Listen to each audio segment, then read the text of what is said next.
Look, today I'm joined by Phill Bevan, VET Advisor. Phil's a seasoned VET expert who works with government, industry, enterprise on strategy, policy, planning and capability. He has vast experience in quality management systems and auditing against many iterations of the VET legislation and framework. So thanks for joining us, Phill.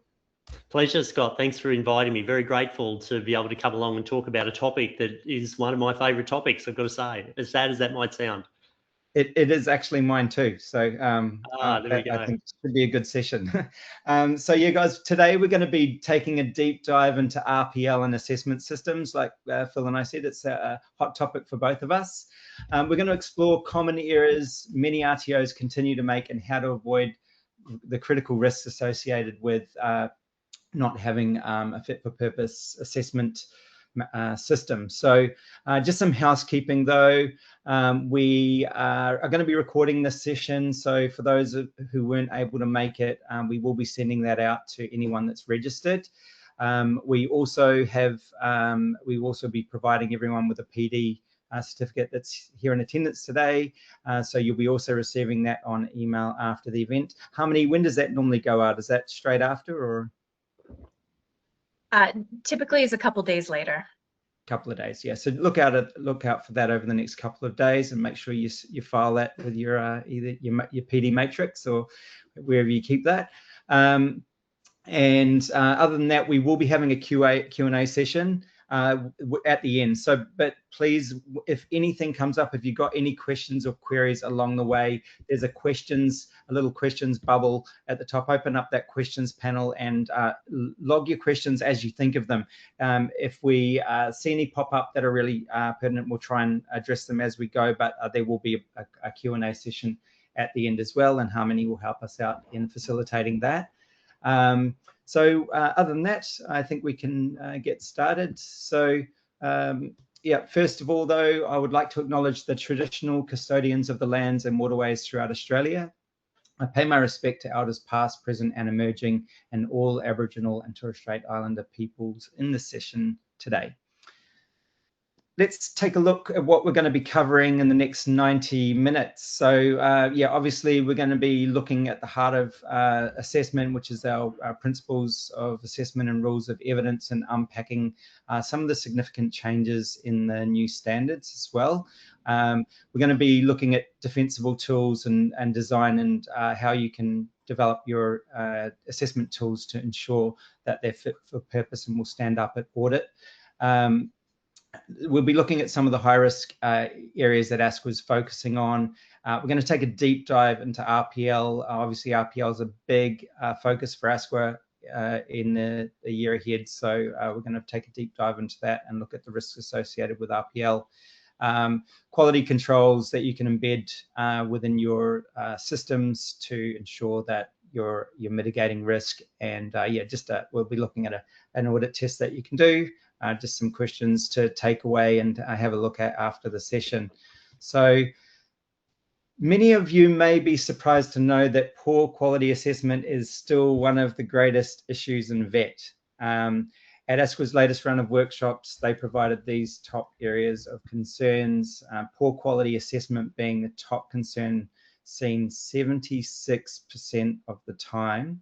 Phill, why is it that in 2026, in a mature VET system, we continue to see RTOs struggling with understanding how to produce quality assessment outcomes? Wow, it's a huge statistic, isn't it? And I always like to say, and the other 24% weren't audited properly. It is such a difficult area to get right. It's extremely complex. There's a whole range of contextual factors that impact. You've got your qualifications, which is also in the list, unsuitable or unqualified trainers and assessors that are involved in this process. You've got your assessment tools. Are those assessment tools being developed effectively? Do they effectively align and reflect the requirements of the training product? You've then got your practices, how you're implementing these assessments. You need to be implementing in line with the principles of assessment that we're going to be talking about. And then you've got how do you go about making your judgments? Where are your benchmarks, exemplars, marking guides? And then all of that is being validated. How is that validation occurring? And has that been undertaken effectively. So there's so many different factors that come into this area, and that's before we mention RPL, that three little acronym that's continuing to cause so many issues in the sector. So it is one of the most complex areas that we're working with. It's also the key QA point. We're graduating students. We're telling people that they are certified to do something.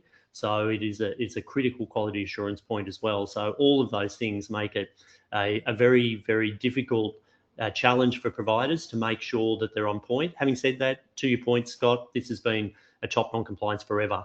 I've been in the sector nearly 30 years now, and it's always been assessment. Since ASQA was formed in 2011, since the 2015 standards, it's always been assessment. So unfortunately, it's a long-standing issue, and we still just don't seem to be able to close it off.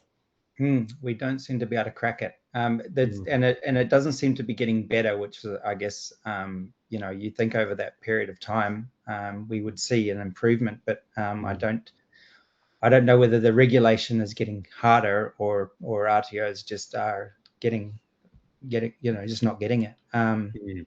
But what we do know is the risk is greater than it's ever been, and RTOs I think really need to pay attention right now if they're going to maintain and sustain their RTO into the future. So let's dig in and see how we can do that. Hey.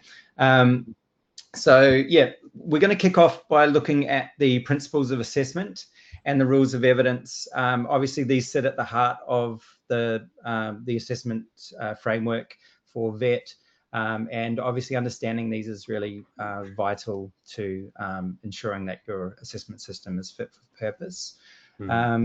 So Phil, can you help us unpack the principles of assessment? What's changed in the standards, and how should RTOs apply these in their quality assessment system?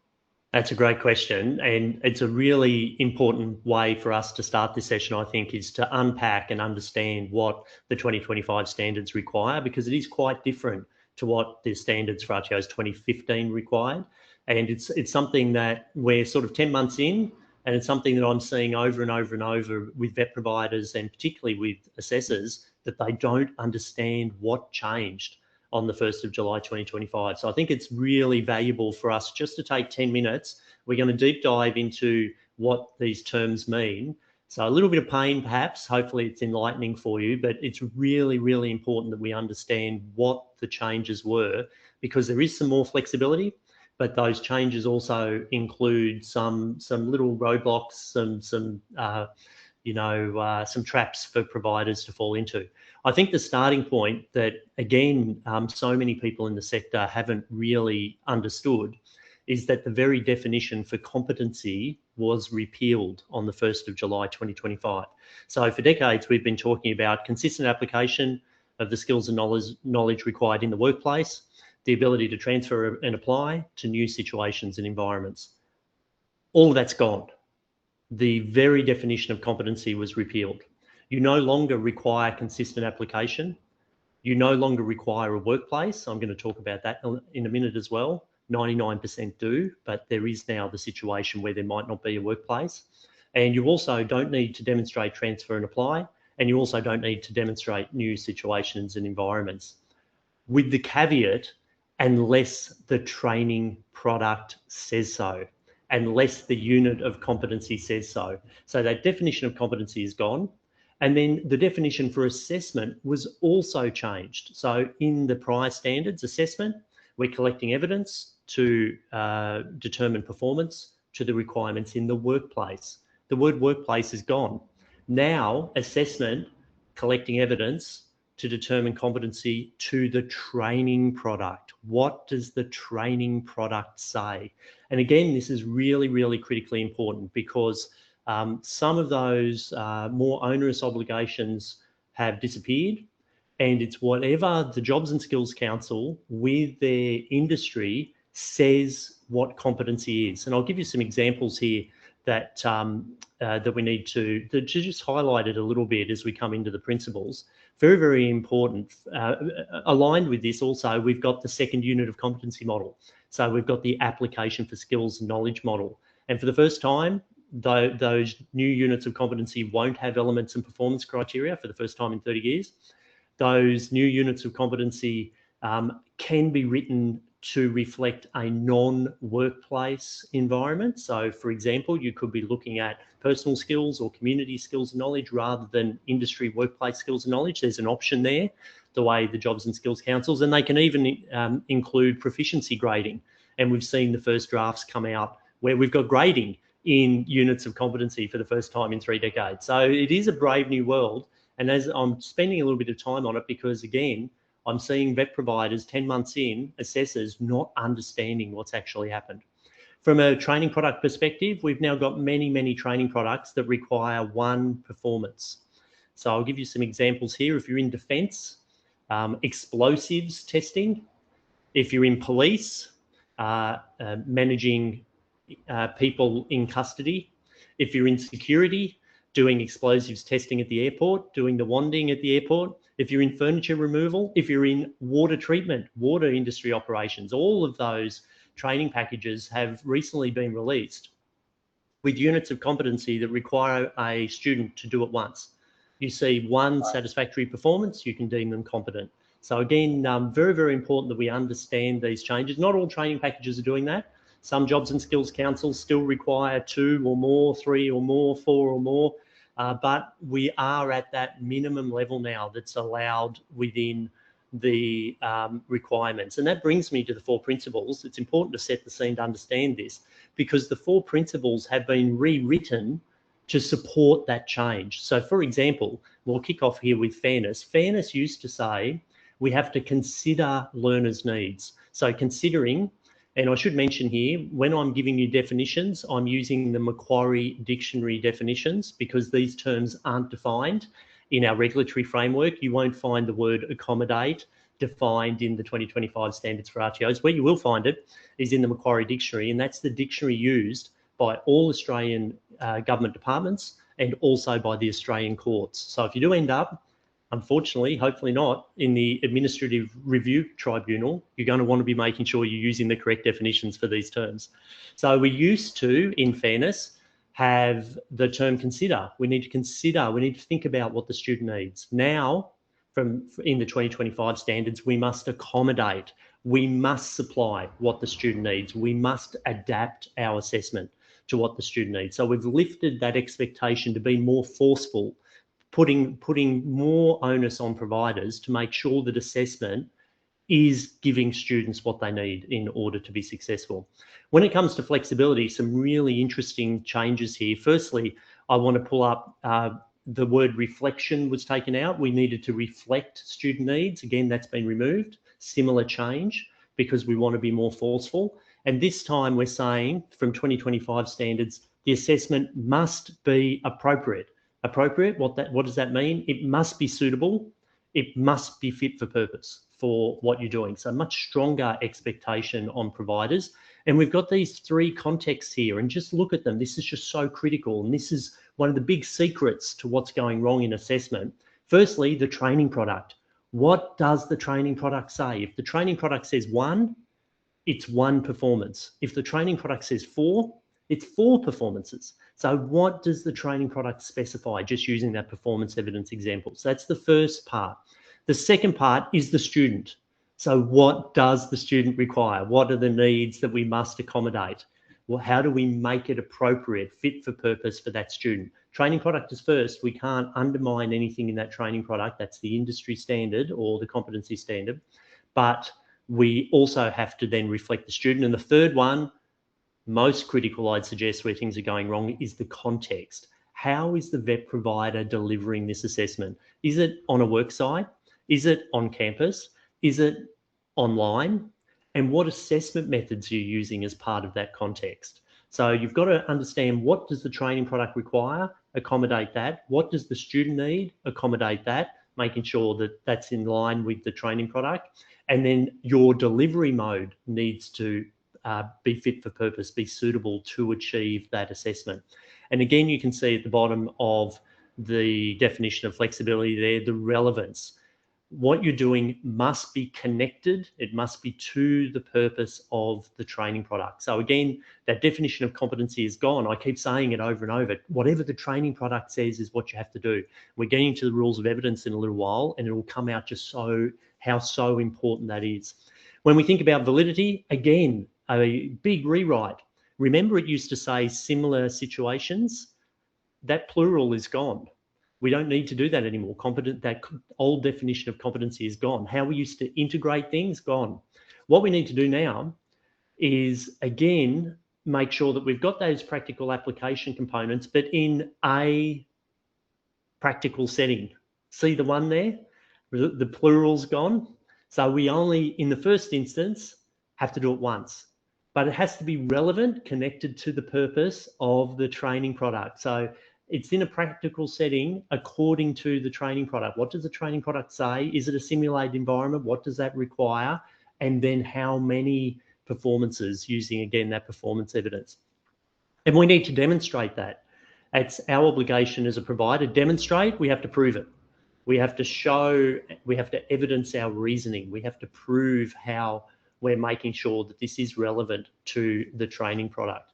So again, hopefully you can see some of those changes. They seem like small things in terms of the changes of the requirements, the changes of the English words, but we're playing English words have meanings today. They're not small changes, they're huge changes to reflect that changing flexibility and expectation under 2025 standards. I haven't forgotten reliability. That's the one that hasn't really changed a lot. That one is that we have to consistently interpret, and we have to make sure that our judgments are comparable. And that's me as an assessor. Every assessment I do for that unit with different students has to be comparable. And it's also different assessors. If I'm working with a team of assessors, when all of us are assessing that unit, our judgments need to be comparable. So that's the one. There's been a little tweak, but no major changes. So hopefully the team have found that useful. I've got a couple of questions for you. So practical setting, is that defined anywhere, or because obviously it could be fairly open to interpretation, and I think that's, you know, RTOs sometimes have a fairly sort of loose, maybe a definition for what practical, what a practical setting means. Yes, it definitely is. It's found in two locations. The first one, again, not surprisingly, in the training product. So we're looking in the assessment conditions of the training product in the first instance, and that will specify the requirements for whether it's an industry environment, whether it can be a simulated environment. The newer units of competency, if you guys have been watching drafts that have been coming out in recent months, you'll see that those assessment conditions with some of the JSCs are getting longer and longer, where they're starting to put particular pieces of equipment and particular volumes of things that need to go in there. In the unit of competency, JSCs can also use the range of conditions. It's not used very often. Some packages are using that. The Hair and Beauty training package is a great example, High Saxa team, where they've built in some range of conditions there for particular components. So in the first instance, what does the training product say? This is one of the challenges, I think, for vet providers, because it's on a unit of competency by unit of competency basis. You have to be an expert in each of the units of competency that you're delivering. And then the second place, fortunately or unfortunately, depending on how you look at it, is the companion volume implementation guide. So many of the units of competency now, particularly the drafts that are coming out from the Jobs and Skills Councils, are referencing the companion volume implementation guide. And you have to go off to that guide, find it. It's not endorsed, but it becomes mandatory once it's referenced in the unit of competency. The unit of competency is mandatory and it tells you that you must use it.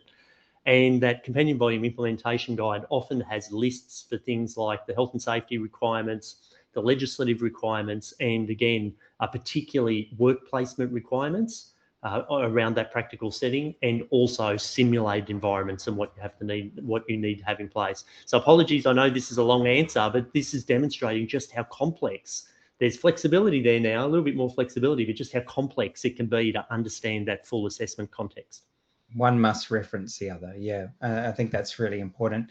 One of the things I noticed when looking at flexibility in the practice guides, Phil, was around ASQA sort of stating that RTOs should be drawing from a range of assessment methods. Yes.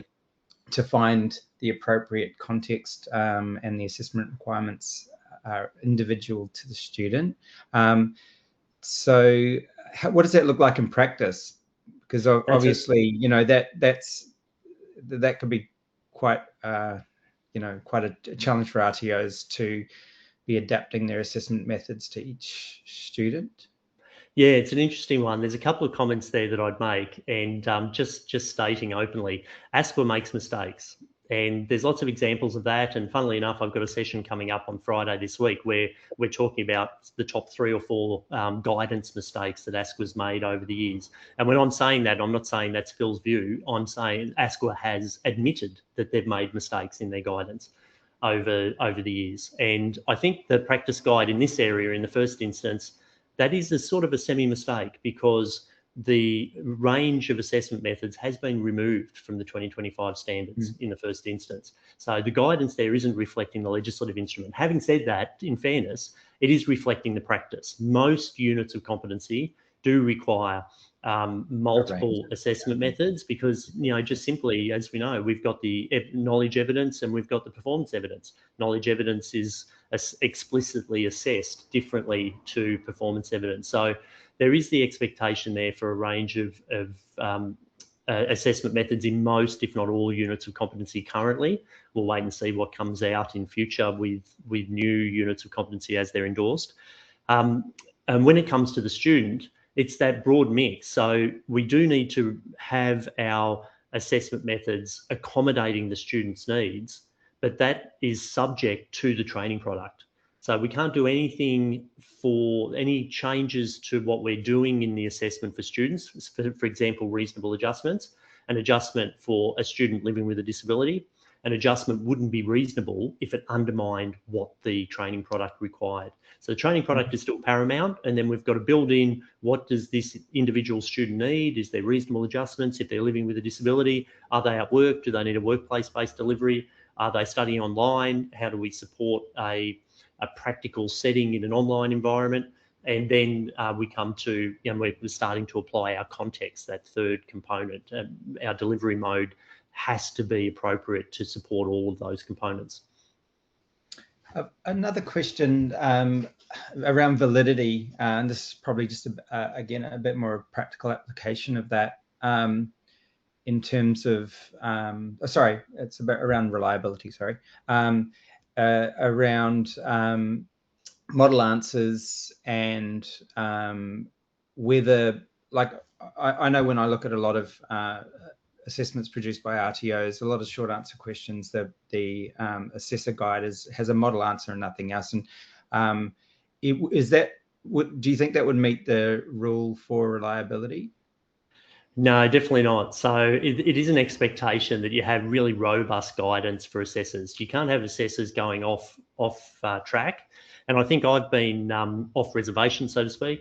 I think I've been really fortunate over my career that I've worked with many, many, many large providers. So I've been building assessment tools that might be getting used by 50, 60, 70 assessors applied on a national basis. And in those kinds of situations, it really becomes evident.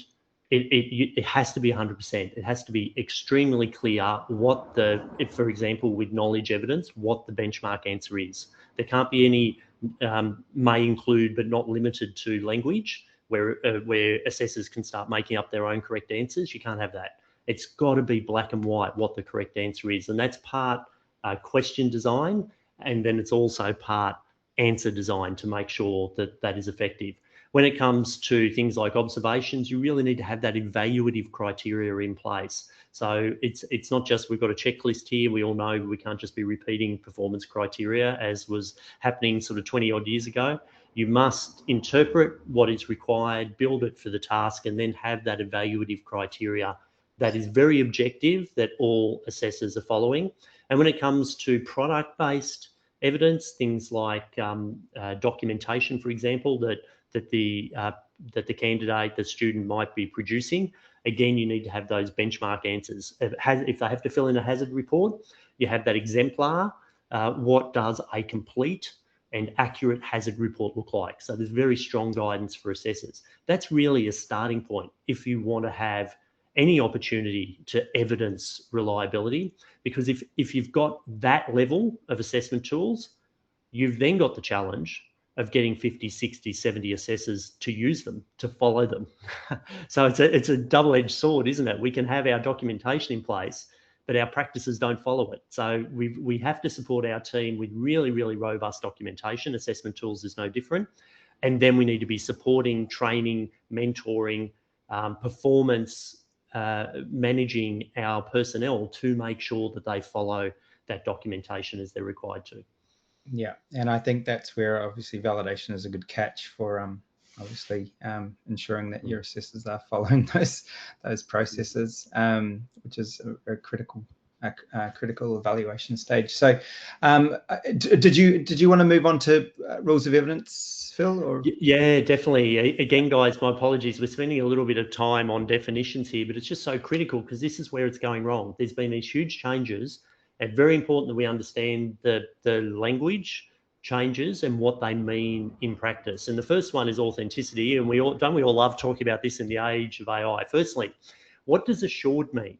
Assured means that I am certain, that I am convinced, that there is no doubt. Like, it's an extremely high bar. It's black and white.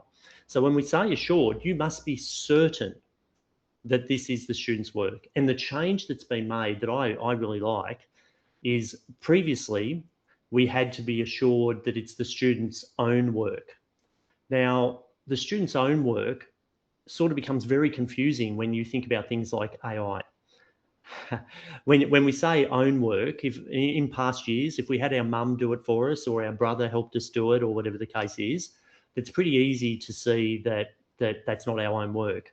AI mixes it a little bit because most people now use AI as part of their work. So using AI is my own work because I'm required to use AI at work to do the task that I'm doing for this unit of competency. So it does mix it a little bit. So I think the definition change here is really valuable.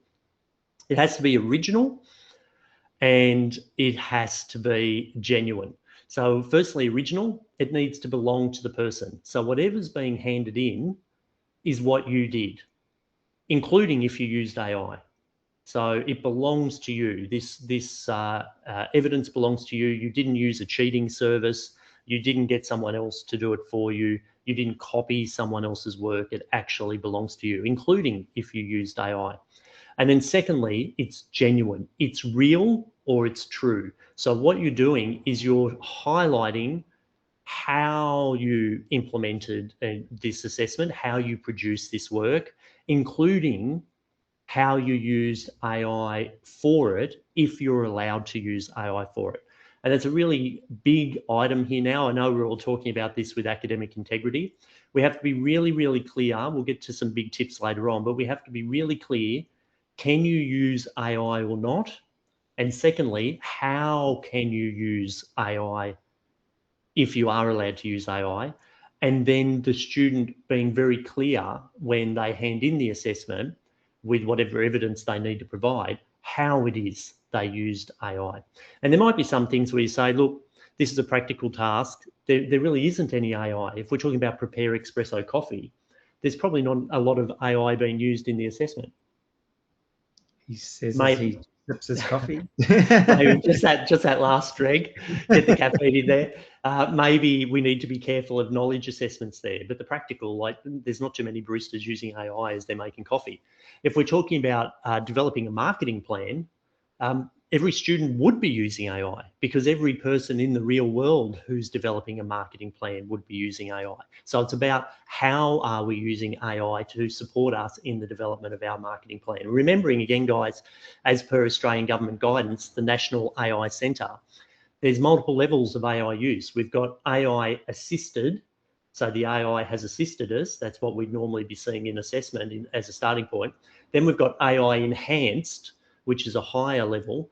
And then we've got AI generated, which is primarily all AI. So we need to be thinking in those definitive terms now that the Australian government has provided for us in guidance as to what levels of AI are appropriate for the units of competency. And again, it comes back to the training product. What is the training product? I'm giving you examples of training products. It's got to be specific to that training product to work that out.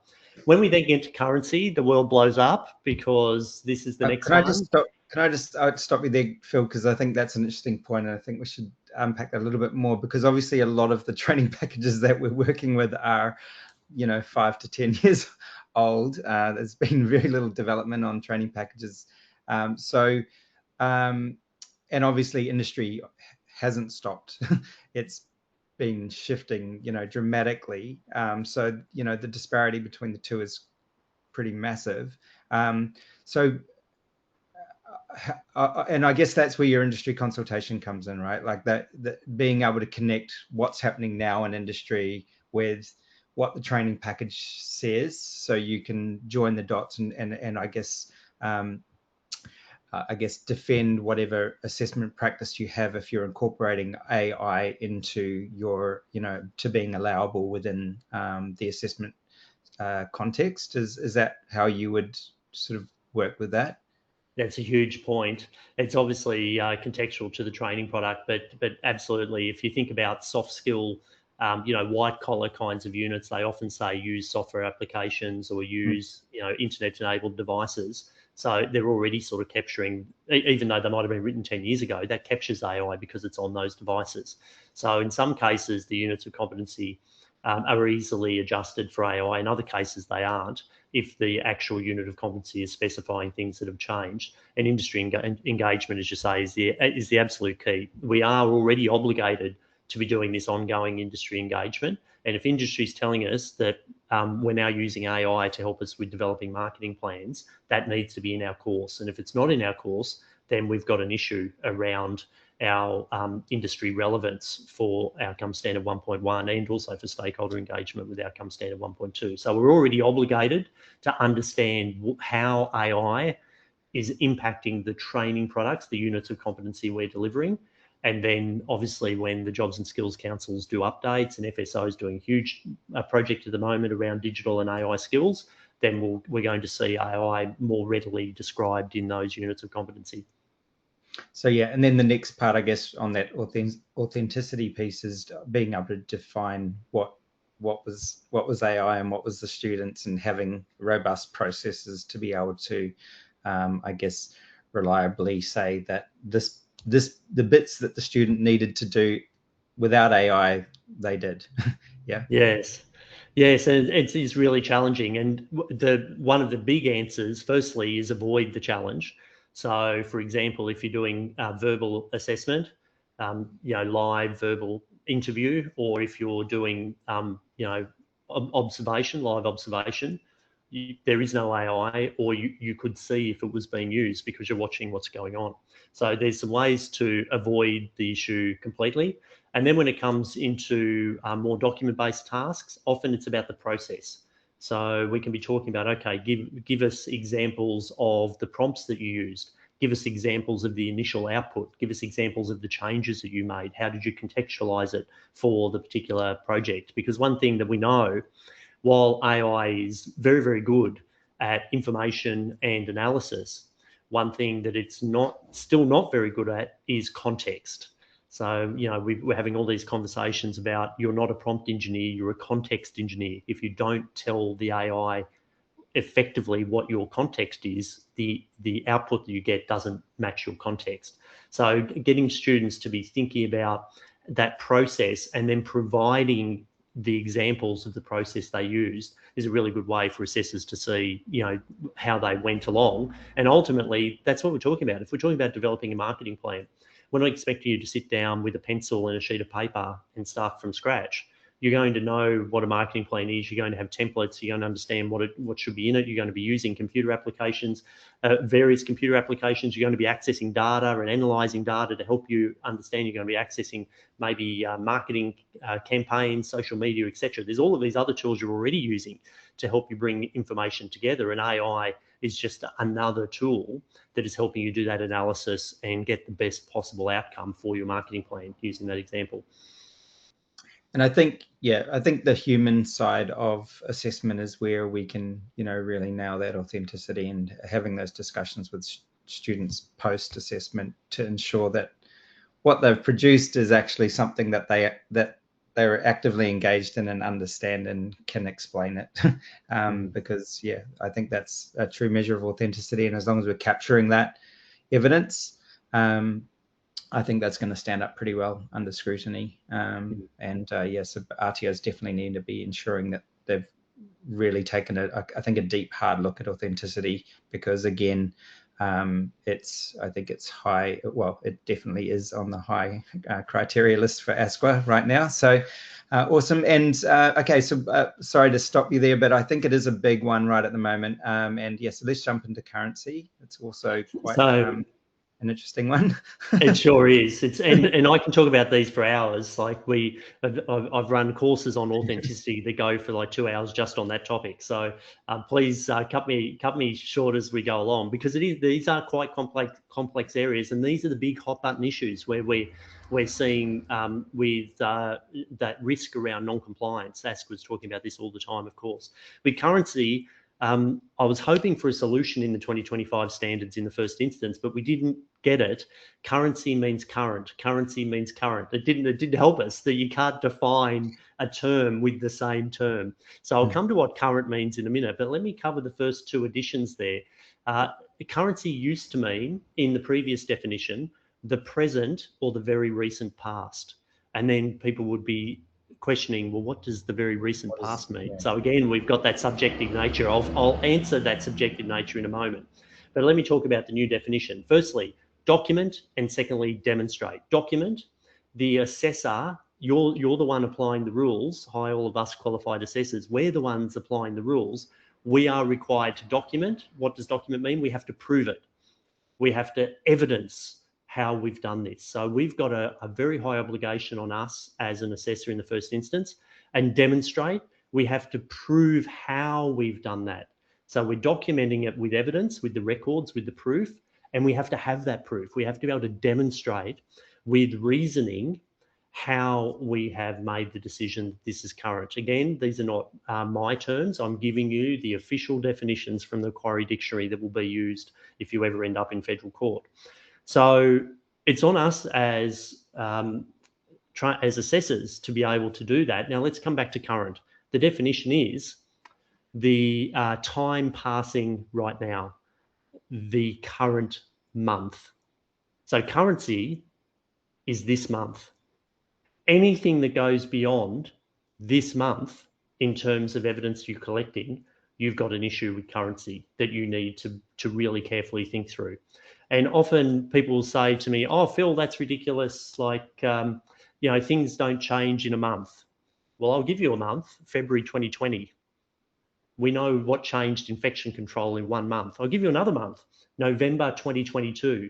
We know what changed how white collar work was done in November 2022. We're obviously talking about COVID, and we're talking about the release of ChatGPT. In a single month, industry changed. So that's when we think about in a pure form, that's what currency is about. If I'm assessing someone in April 2020 on their infection control skills, I can't be using what was built in February 2020 because the requirement changed. So you need to understand it's contextual, but in the first instance, it's the current month. Now, in some ways, that's really, really easy, because if we're having an assessment interview right now, it's in the present, it's today. I don't need a month. This evidence is happening live. If I'm doing a live observation, same thing again, it's today. It's not a week ago or 2 weeks ago or 4 weeks ago, it's today. It's where we're starting to take evidence that's older that we start getting ourselves in trouble. And it's a really significant one. So again, I'm getting at assessment design. We can easily overcome currency from an assessment design perspective. If you've got evidence that's older, you really want to be thinking about, it might be 3 months old or 4 months old or 6 months old. Let's use the developer marketing plan example. Here's one that I finished 6 months ago. I've got some ways to prove it's my work, authenticity, question mark. How am I going to prove that this is authentic? But let's pretend that I can prove it's authentic. Is it still current? Again, your concept that you raised, Scott, is perfect in terms of a solution. Industry engagement. What does industry say about currency? So if I'm developed a marketing plan 6 months ago, is that still likely to be current? Or guess what? ChatGPT just released ads. So no, a marketing plan I did 6 months ago isn't current, because 6 months ago I couldn't put AI advertising in my marketing plan, where today I can.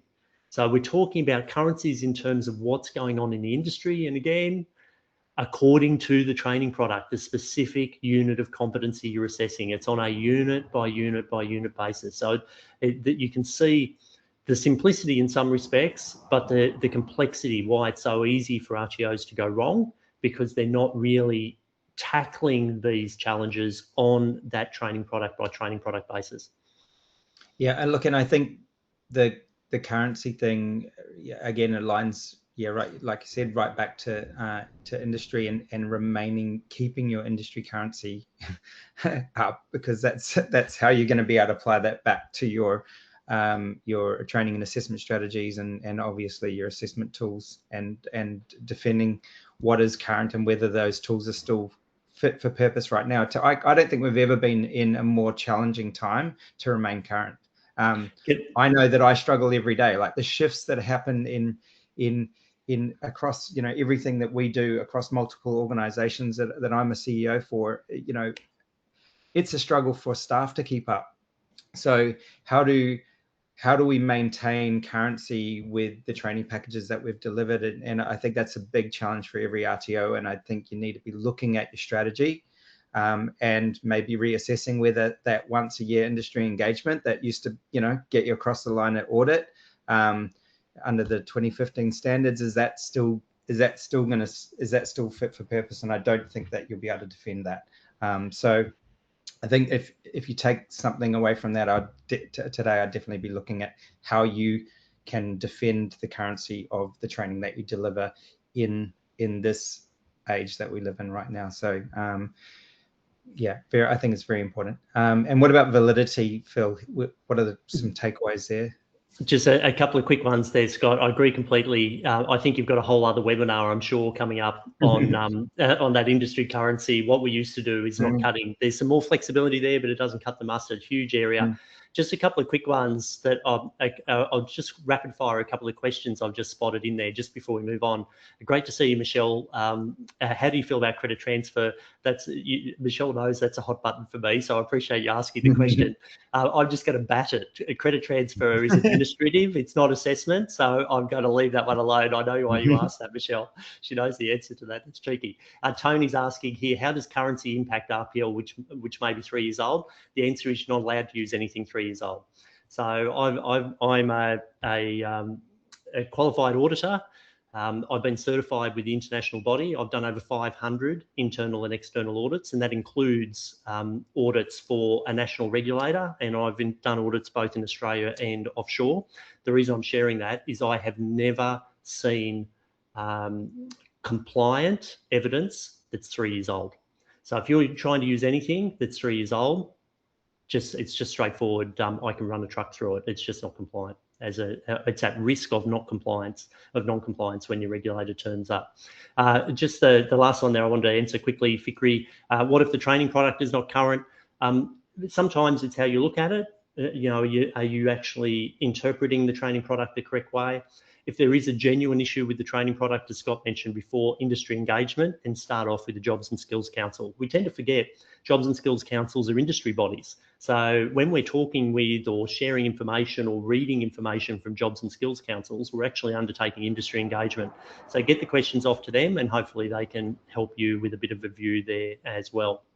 They're also awesome for just interpreting how, if you're not sure about wording in a training product, they're great for just, making sure you've got that interpretation clear before you undertake sort of assessment design and development as well. Gold one. So coming to validity quickly, firstly, adequate. What does adequate mean? Adequate means it's sufficient. We say, well, that doesn't help us. Yes, it does, because one of the 4 rules is sufficiency. So we have to meet sufficiency in order to meet validity. If you haven't got sufficiency, by default, you also haven't got validity. It's funny how the 4 rules sort of overlap, and we'll come to that in a minute. And then the big change, and I should say adequate, you can see bolded in the bottom, to the training product. What does the training product say? Getting animated.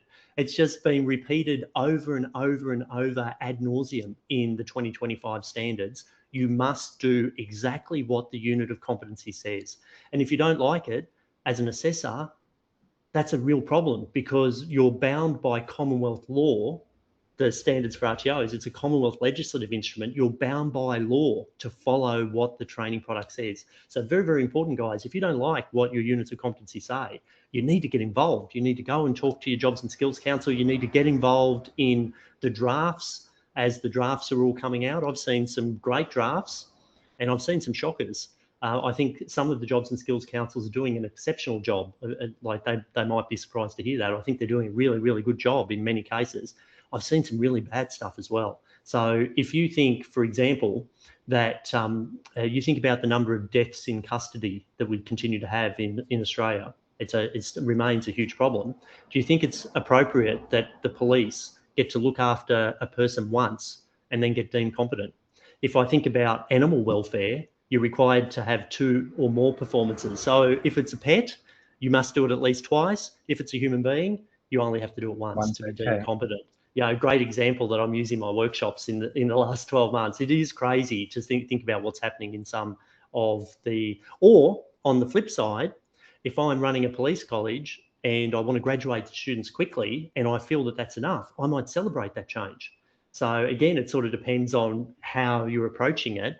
The key point is, as an assessor, really doesn't matter what your personal opinion is. It's what the training product says. That's what you're legally bound to follow. So if the training product says 1, you're required to do 1. You can't do 2, you can't do 3, you can't do 4. There's not an additional quality level where you can add over assessment or additional assessment. Firstly, the students can appeal that as a decision that you've made that's undefensible. Indefensible, and then there's a whole range of other aspects that go along with that as well. So be very, very careful around your obligations direct to the training product. Now, the other big change, reasonably, you can see you don't have to be assured. I don't have to be certain. I don't have to be convinced. There is no doubt. I just have to be reasonably assured. And what that means, a sound judgment and also not excessive. So again, that over assessment. That it's written into the definition of validity that you can't push for excessive evidence. So interesting one there again, how the world changed on the 1st of July 2025. And then finally with sufficiency, we're going to wrap this up. We used to be assured, again, that's gone. There's no requirement that the assessor is assured. And you can see there, it used to be what's required in the workplace. Again now, training product. What does the training product say? Coming up to the top, the quantity. What does the training product say? If the training product says 1, it's 1. If it says 2, it's 2. If it says 4, it's 4. You're not deviating unless you've got a really, really good reason, because you're going to find that you create issues and risks within your business. So whatever the training product says is what the quantity is. There's the starting point. Relevance. Relevance to what? To the training product. What's the equipment? What's the environment? What's the practical setting? What's the knowledge? What's the foundation skills? Everything that's specified. What proficiency grading you're required to do with the application of skills and knowledge units. First drafts are out with grading in it. First time in 30 years. I have a master's in further education. I did my thesis on competency-based grading in 1999. And I haven't had to use it ever. I'm about to have to start using it. So it's 30 years in the making. I'm going to get to grade students. I'm not sure everyone's excited about that. How are we going to do that? So whatever the training product says is what you're looking at. So we've covered quantity and relevance to the training product, and then the quality. What's the quality? Well, the quality is all of it. If I can't prove it's original and genuine to the student, it's not quality evidence. If I can't prove that it's current to industry expectations, it's not quality evidence. So if I can't prove that it is directly aligned to the training product, it's not quality evidence. So quality is that overarching again, and you can see sufficiency sits over all of those 4 rules of evidence. And then finally, I don't have to be assured. I only need to make an informed judgment. What do we mean by informed judgment? Firstly, I have to supply myself with the information. So again, it's the assessor's obligation to prove that I have informed myself to be able to make this judgment. And then my judgment is obviously my opinion, my good sense, my wise application of what I'm doing. So again, all definitions from the Macquarie Dictionary. I think just some practical advice around sufficiency that a lot of RTOs I think get tripped up on is plurals as well. Obviously, it's black and white when it's a stated number, but I think RTOs often overlook the plurals in training packages, and obviously, anytime you see a plural, it's definitely more than once. Phil, do you have any advice around when you how many is, when you see a plural, is that twice, or is that, is that 3 times, or does that again come back to industry engagement or consulting with the JSC around, what their expectations are there? What do you suggest? That's a great call out. It's another one in our English words have meanings game where we say if the word has S, it means it's plural. So exactly as you're right. I'm really pleased you've called that out, Scott. It's also a challenge for the JSC. So I've done an enormous amount of work in the last 12 months or so reviewing many draft units of competency and feeding back information to the Jobs and Skills Councils. And some of the Jobs and Skills Councils, they're getting thousands of feedback points on the draft units that have come out. I was watching Lauren's pod actually on the weekend, and she had one of the Saxa crew on. They were talking about one of their projects had over 4,000 feedback points. So lots of people are giving feedback to Jobs and Skills Councils. It's taking a huge amount of time. The reason I'm mentioning this is because that's one of the things they're struggling to get their heads around as well. I've been going back to almost all of the Jobs and Skills Councils and saying, this unit, this word has an S. Does industry really want them to have to do multiple of those? I can remember one of them was a social media unit, where it said that they have to use multiple platforms and multiple accounts and multiple audiences. Yeah, as soon as they double those up, it just blows out the assessment. Yeah. Exactly. Yeah. And I went back and said, are you sure that's what they want? And they're like, actually, no, we don't think that's what they want. And say, okay, let's get rid of the S's.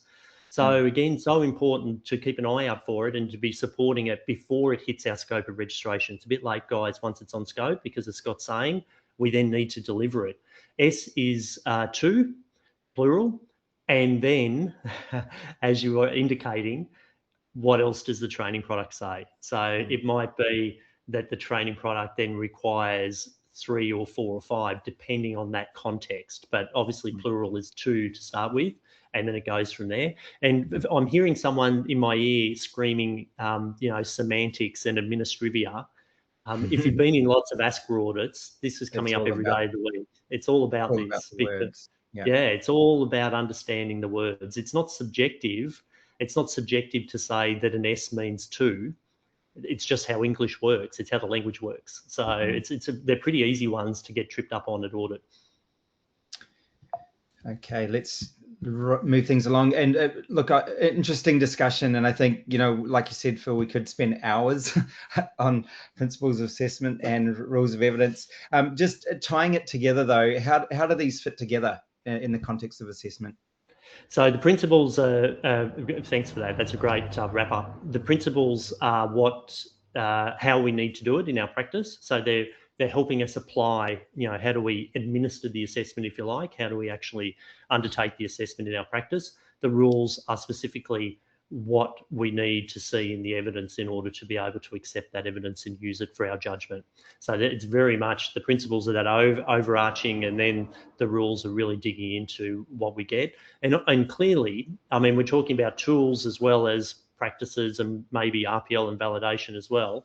Clearly, this all starts, if you're smart guys, our clever vet providers are starting from the basis of build all of this into the tool. I don't again, with my background, just quickly, with large organisations, I always think about there's going to be 70 assessors using this. So if you start thinking in those terms, what does this need to do or have instructions, frameworks for 70 people to do this perfectly every single time? It starts with the design of the tool. Yeah, totally agree. So let's talk more broadly about the assessment system. And we're going to take a look at standards 1.3 to 1.5, which is, obviously around a fit for purpose assessment system. Do you just want to run us through what's changed around or been introduced or changed around standard 1.3 compared Definitely. to standards? Yeah, absolutely. Thanks, Scott. And I know you guys are all experts in this, so we're not going to read all the standards to you, but just quickly highlight the key ones, as Scott mentioned. Firstly, the whole training product. So you've heard from us over this session, the major rewrite, the major flexibility is removing some of the original key definitions and pushing everything to the training product. And that gives huge power and huge responsibility to the Jobs and Skills Councils for what's written in those documents. So everything that we do has to match the training product. We've now got 2 units of competency. So we need to keep an eye out for the post elements and performance criteria world. I think most units are still going to be elements performance criteria, the traditional model, but we have whole training packages that are in the process of being rewritten and are released in draft in the new ASK model, application of skills and knowledge. So there's a massive retraining activity that we're going to have to do in the next 6 or 12 months as all of these new units of competency hit our scope of registration. So that's a big, big change. The second one there is the review of assessment tools prior to use. You know, obviously best practice. We don't want to have mistakes in our tools and then go and use them 1,000 times and then realise at validation that we've got a major problem. So you want to review your tools. You ideally would be validating your tools at that point.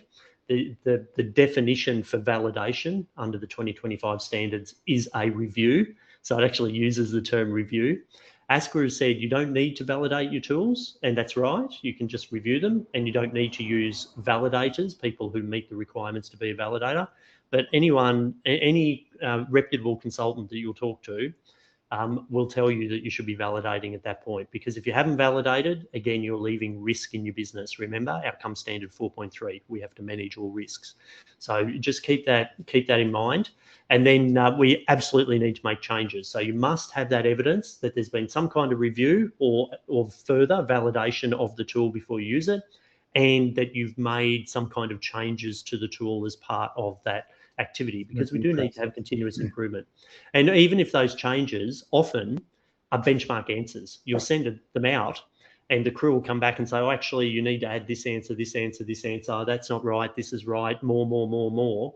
All of that work is done up front, so that particularly when we're thinking about marking guides, the marking guides are correct so that your assessors can use them. Yeah, and look, I feel like this update is really, I guess, crystallizing some things. And obviously, I think, review was always implicit in the old standards, right? Like, of course, you're expected to check your tools meet the training package requirements before you use them, but it wasn't explicit. And I think in some ways they've taken that opportunity just to make it absolutely clear. Don't unleash your assessment tools on students unless you've done all the right checks and balances to ensure they're fit for purpose before you use them. And that, to me, that's just common sense. But clearly they're finding enough issues out there that they felt like they really needed to make that explicit. So pre-use and post-use validation, we just touched on it, but I think it's probably worth just looking at some of the finer points there quickly before we move on around what are the differences. Phil, can you help us out with that? Yeah, absolutely. So standard 1.3 pre-use, it's all about the tool. Let's set up our assessors for success. Let's make sure that our tools have embedded the principles of assessment so that they can be used in line with the principles. Let's make sure that the evidence that's being collected that's required for these tools will meet the rules of evidence. You're not asking for assessment for evidence that's 5 years old, for example, because you can't use it, and that the tool's been checked, it's fit for purpose. And a big point there, we were just talking about in the green room before that you raised, Scott, that I think is really powerful, is that trialing of the tool. I can see you've got it highlighted there. We were talking about most providers, let's say many providers, although the answer is most, are not trialing their tools. And it's such a powerful way to work out really quickly whether the tool will accommodate the student's needs, whether the tool can be effectively used by your assessors. Just give it to them, ask them to go and practice it a couple of times and come back and give you your feedback. You'll be amazed some of the feedback that you get back around changes to the tool, that it's a stitch in time situation. A little bit of effort up front, it's going to save you a huge amount of time down the track, and that gets you to the post validation 1.5. That's after the fact. We're validating our practices, what we did, how we administered the tool, as well as our judgments. What was the judgment and how did we make that judgment? And importantly, is the judgment justified based on the evidence that the assessor has used? So the documentation and that evidence. And the gap there that I'd highlight, I think, again, as you were mentioning before, I think it was always intended, but it's very explicit in the 2025 standards. You must validate your practices. So you can't just look at the judgments, you need to look at how your assessors are administering this assessment. So the regulator talks about perhaps observing assessors with how they're administering the tools, how making sure that they are conducting the assessments correctly with the tools that have been designed. So you do need to be looking at that practice component, and perhaps you've got some feedback and survey data, other bits and pieces helping you with that, as well as looking at the judgments. Awesome. And so contextualization, we touched on it before. I just thought it's worth just discussing, because obviously most RTOs in some shape or form are using resources that they've purchased elsewhere. They didn't develop them, and they weren't necessarily designed in the context or for the students or industry context that they're going to be using those tools. So yeah, the question here is pre-validated. Is that, if it's pre-validated by the developer of the resource prior, is that good enough? It's definitely not, as you mentioned, because you've got those three components. The developer knows the first component, the training product. It's got the industry standard. But what it doesn't have is the other two components. Who's the student that you're administering or you're using this assessment tool with? You must accommodate that specific student's needs. So, and have the flexibility with your application for those needs. So any developer doesn't know that. And they also don't know your context. So what is the context that you're going to apply? Are you doing this online? Is it at the workplace? Is it in a simulated environment? Is it in a real industry environment?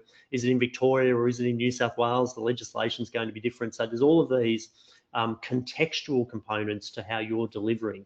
So when we talk about customization, I think that's a really important point. It's a huge item at the moment in terms of ASQA regulatory audits or performance assessments. I'm sure you've seen, everyone will have seen commentary around that in the last 9 months. And it's really about making sure that what you're doing is directly aligning to your students and also to that context of your delivery. And again, we sort of can't miss the industry engagement component there as well. Particularly, we've got that broader stakeholder engagement, but particularly the industry engagement. How are you making sure that with the industry, the employers or the industry representatives that you're working with, that your application of the assessment is relevant to what they're doing? So tools are great. I've purchased tools over the years. Everyone does. They're a great starting point, but they're only getting you sort of maybe 6. If they're a great tool, then there's varying levels, but they're probably getting you 60 or 70% there. You've still got a long way to go to get to a robust tool that you can use confidently, defensively in your operations. Yeah, and I think the contextualization thing, it's, again, front and center in ASQA's firing line or in their target. You'd be surprised, like obviously eSkilled also is a supplier of training materials to RTOs, and we provide validation certificates that go along with our resources. You'll be really surprised how often we get asked, that validation certificate, can we use that as our evidence of pre-use validation? No, you can't. That's us telling you we've validated against the rules of evidence and against the standards, against the unit of competence and the training product, and we're assured that it maps.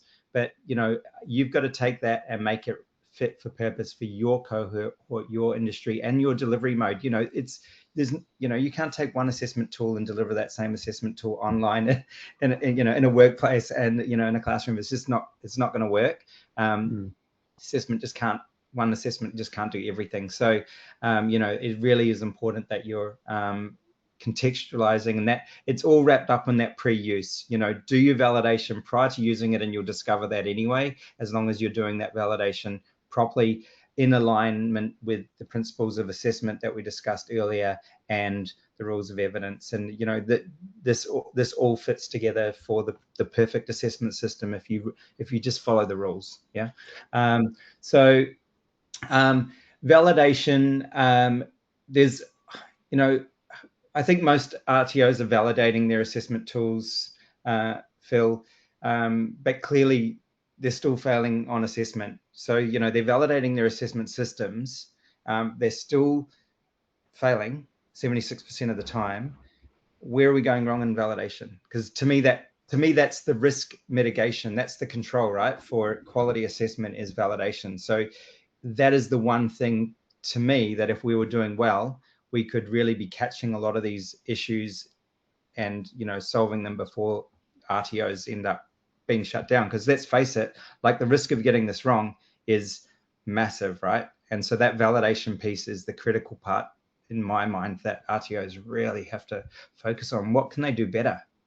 Wow, it's such a huge question. I love that setup, and you've nailed it around the quality control. You know, validation is that inspection. It's the audit of what you did in the assessment. And I really sort of wish, I say to people all the time, I wish we'd just use the word audit, because that's what it is. We're auditing, we're doing an internal audit of our assessment approach for that training product. But validation, we love creating our own words and our own acronyms in education. So we've called it validation instead. Where is it going wrong? There's almost always something wrong with the tool, which is just mind-bogglingly hard to believe, but there is. There's normally always something wrong with the tool as a starting point, even when it's been reviewed and trialed. There's something that isn't aligned with the training product. We've missed a plural, the example you mentioned before. We've not captured some of the performance requirements. We're assuming evidence. We're assuming knowledge evidence. We're not explicitly assessing the knowledge evidence. There's normally always the mapping's not up to date, the mapping's incorrect, the mapping doesn't exist. All of these things that are going wrong with the tool. So most of the time we're setting up for failure because there's something wrong in the tool to start with. We haven't got effective benchmark answers. So many different things that are going wrong. And then we're not implementing well in some cases, but I think the bigger problem is we're not doing enough of the validation. So if you've got something wrong with your tool and you've got people out there and you're doing assessments all the time, and then you come back, but you only audit it, you only validate it once every 5 years or even twice every 5 years, you're not finding that what you're doing is wrong. You're not finding, like people say, oh, you know, the validation process must have major problems because you're not finding the issues with assessment. In my experience, it hasn't been validated yet. So you'll be in audit, and the ASQA assessors, the ASQA auditors or the ASQA performance assessors will be finding issues in your assessment. Oh yes, but that's scheduled for validation in 2027. So you haven't found it. The auditors are finding it because you haven't validated yet. So it's interesting. I've worked with many providers that validate everything, every training product every year. Forget about this 5-year business. We check every training product every year. We validate every training product every year. That's a significant impost. What's also a significant impost is 43,000 students having their qualifications cancelled. You know, we've got growing by the thousands every month. Yeah. Yeah. The ratio, I keep talking to people with the ratio that ASQ was given. We've got 13 providers, 43,000 quals. There's 155 under investigation. You follow that ratio through, that will be over 500,000 students that get their certification cancelled. I hope and pray that that's completely wrong, but just simply on math, if you can do math, that's where it's going. We've got a major scandal. I spent a little bit of time overseas. This is in overseas newspapers, right? There's international articles on the qualification scandal in the Australian region. This is huge impact for us in the vet sector, and it's only just starting. So this is really, really serious stuff. If you never validate until, you know, it's too late, 3, 4, 5 years into the future, you don't know that you've got issues. So I think a really key message, it's not that, you know, we've stuffed up our validation plan. It's not that we're not using a risk-based approach, or there's a little bit of that. It's not that we're forgetting this or forgetting that. It's just simply that we're not doing it often enough to pick up where these issues are. And that includes poor trainer practices, assessor, We'll have trainers and assessors rotate, and you'll have a brand new assessor or inexperienced assessor or an assessor with a different view to you, because I've been in the sector 30 years, and they're doing it in a different way, and you don't find out that that's actually going on because you're not doing those validations. Yeah, so that's the big one. I think, so do you think it's just the frequency, or do you think there's a skill gap as well? Because I think surely there's got to be some skill gap there as well when you've got sort of numbers that high.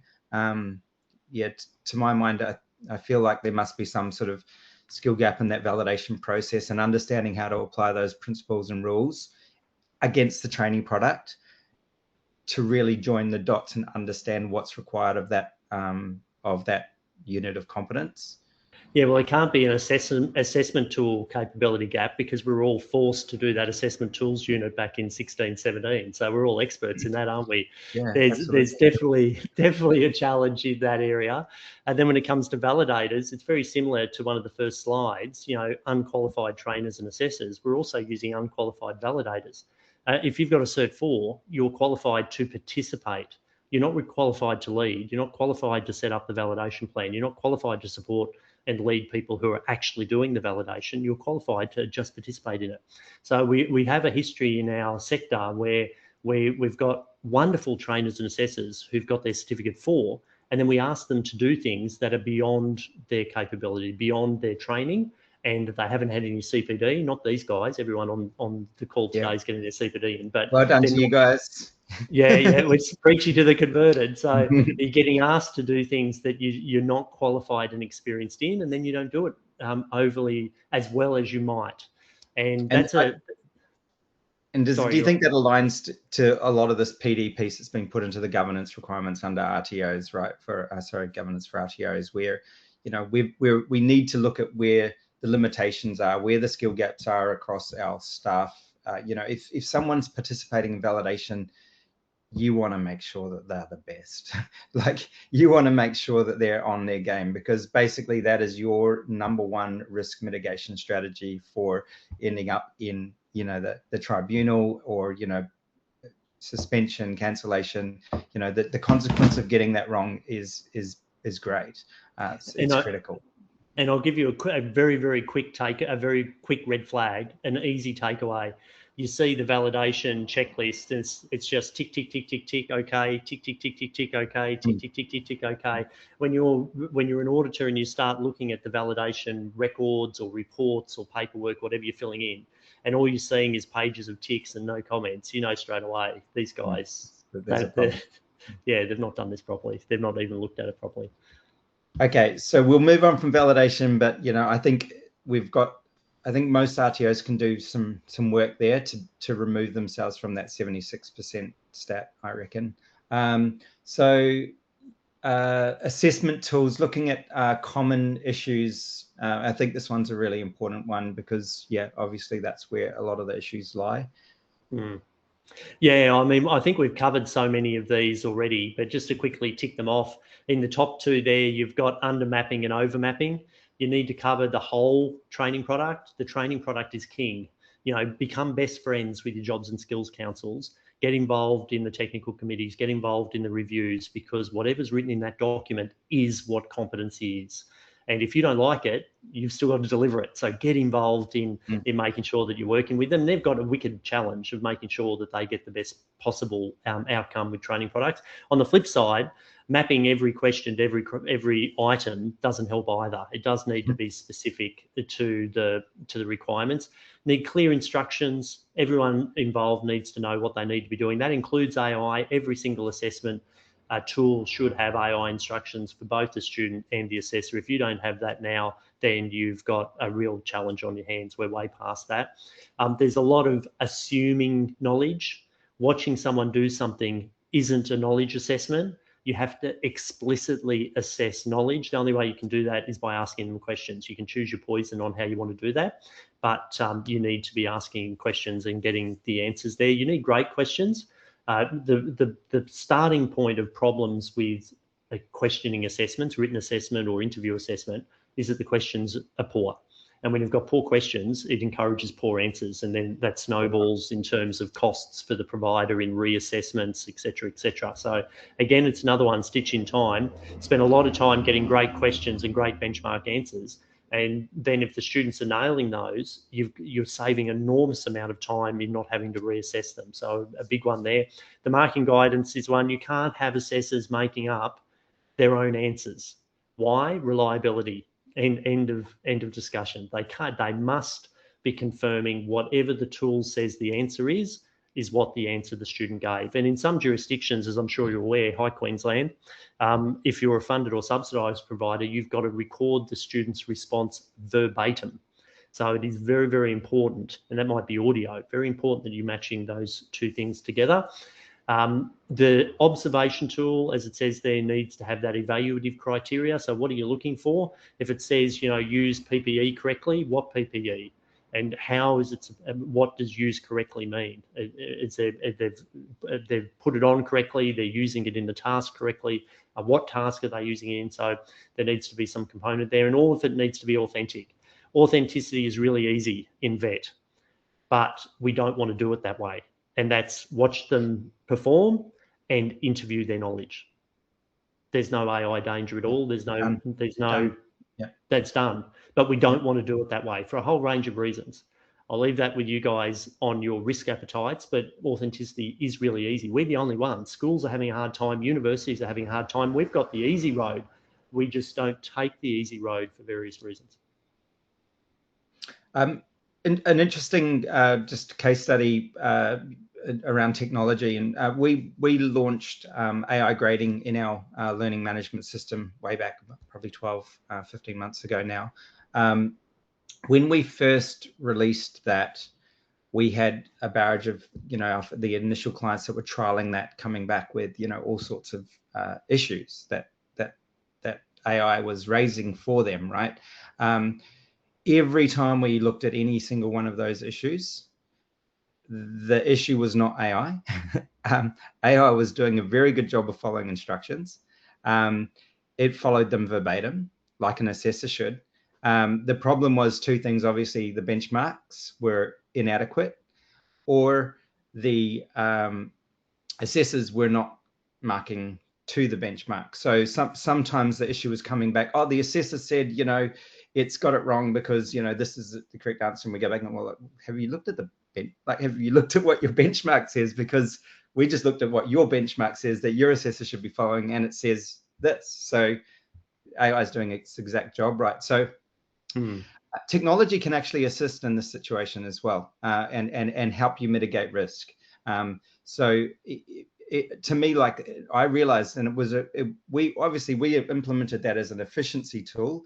We knew it was going to provide better feedback because it does provide really great feedback for every single answer for students. But the unintended consequence was that moderation of every judgment that happens immediately on assessment. So it's something to consider. But what it did show us is that RTOs have work to do on their tools, and that was not just one RTO; it was multiple RTOs. And as new RTOs put that on, you often get the same support issues that we're dealing with on the support side to help them use the tool effectively. And often it means going back and fixing up those benchmarks. So look at your benchmarks, guys. I think it's a very good, important take home. Yeah. Good one. Yeah, great point. So look, I think we're covered a lot of that. We'll move through some of this just because we're getting a bit short on time on delivery. I think we really want to get into RPL, don't we? Oh, look, online. No, I think we've pretty much covered online and authenticity really well. Let's dive into RPL. I know a lot of you here are for RPL, and so Phil is going to help me unpack this. We're going to start with some of the myths. By the way, these have come directly from ASQA's website in terms of issues that they see. Phil, can you just take us through some of the common issues with RPL and some misbeliefs? Yeah, absolutely. I think we can sum up just with those previous slides. Any queries or questions, the guys can throw them in the chat, and we're coming to the Q&A area. So if we've just skipped over something that you want to talk about, you've got the opportunity. There's a really simple solution. There's a really simple point and a simple solution with RPL. And again, I've been involved in many audits where the provider's been found not compliant, and then we've rebuilt RPL packs for them, and then rectified for that audit rectification. I think there still seems to be. Let me just take a quick side point. There still seems to be many providers that are happy to say, I don't agree with that, or are happy to run the gauntlet, and then when we get picked up at audit, we'll deal with it. I think there's a really big thing happening on the 1st of July 2026. We've got 2 months to go. ASQA is massively increasing their fees. So at the moment, it's not unusual for an audit to cost you 20,000 plus. And that number is going to get much bigger after the 1st of July. You're going to get charged varying levels for the actual audit itself, the performance assessment and evidence review, and then you're going to get charged significant numbers for non-compliance rectification. So on top of all the other costs to very quickly try and fix issues in your business. So my message to providers, not to, again, these guys, we're preaching to the converted, but to providers in general, while you've sort of, if you've been a provider skating along and you're happy to push back, you'll be put out of business at the next audit, because you simply won't be able to afford the tens of thousands of dollars of fees that you're going to cop. So we are very much incentivized to get this right up front, is what I'm saying. Now, yeah, basically the more issues, the greater the cost, right? So having a clean house will save you considerable money in the long run. Yeah, and being audit ready, being ready as soon as someone asks for something, give it to them straight away, because it's sort of been going on for a while, because we've had hourly rates. The harder you make it, the bigger the bill is. And then we cry about, oh, I can't believe we got this enormous bill. Well, remember on site how difficult you made it for those 2 auditors to get evidence out of you and to answer their questions. Of course, you're going to get a huge bill. So those kinds of games, if providers, I've seen it a lot, but if you're a provider that's sort of been in that space, the time is ending, because you're just going to get crushed on a fee basis, is my advice to you.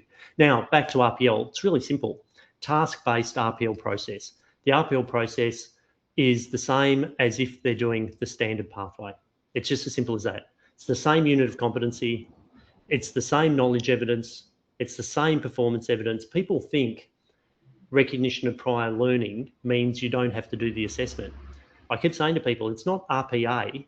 It's not recognition of prior assessment. You've done the assessment before, so we give you the paper. You get the certificate. It's not RPA, it's RPL. You've done the learning. What you haven't done is any of the assessment.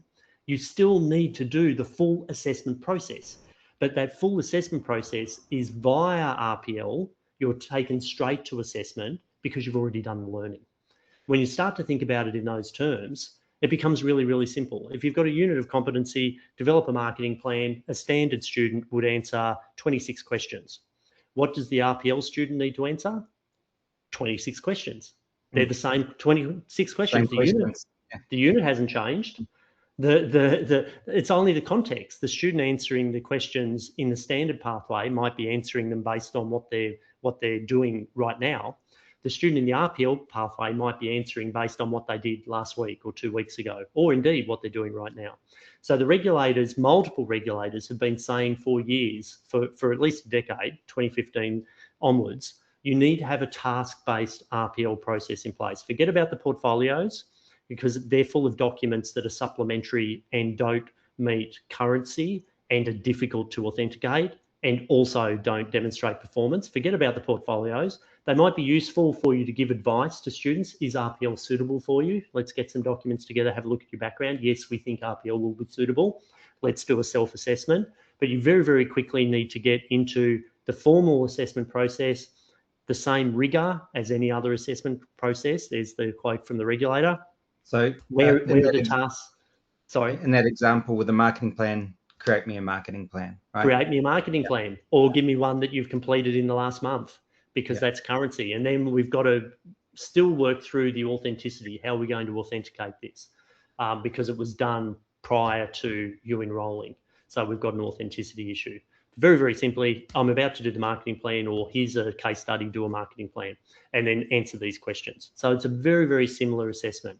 With every ASQA rectification that I've done in the last 15 years, we've taken the standard assessment tool and we've changed the word assessment to be RPL, and we've changed the word task to be evidence. So instead of assessment task, it's RPL evidence. It's the same set of questions. It's the same observations that you'll do as a challenge test. The same set of questions will be done as an interview. You'll have to hand in the same products. If it's espresso coffee unit, you're required to do a minimum of 30 coffees in the performance evidence.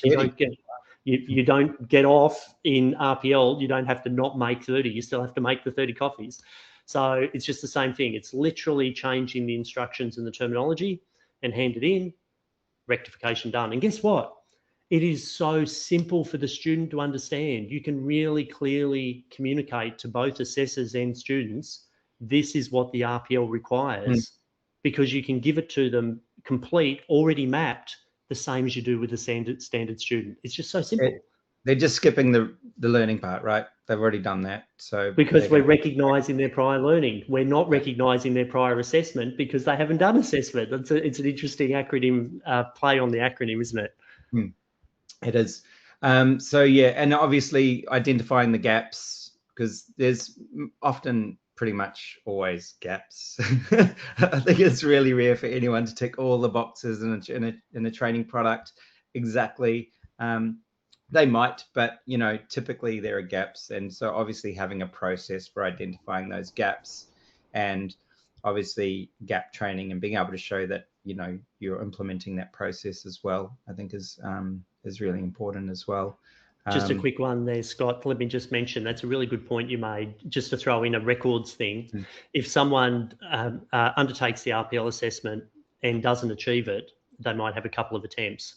Then their result is RPL not granted. If they then go to gap training, they do the gap training and they're assessed, that is a competent result. It's not an RPL result. They were not granted RPL and then they were deemed competent. So there's a records thing that we see. Again, it's a small thing. Most auditors wouldn't even think about it because it seems a little bit administrivia, but seeing all the time providers issuing the wrong results. So that unless they've gained the whole unit through RPL, they should be given a competent result.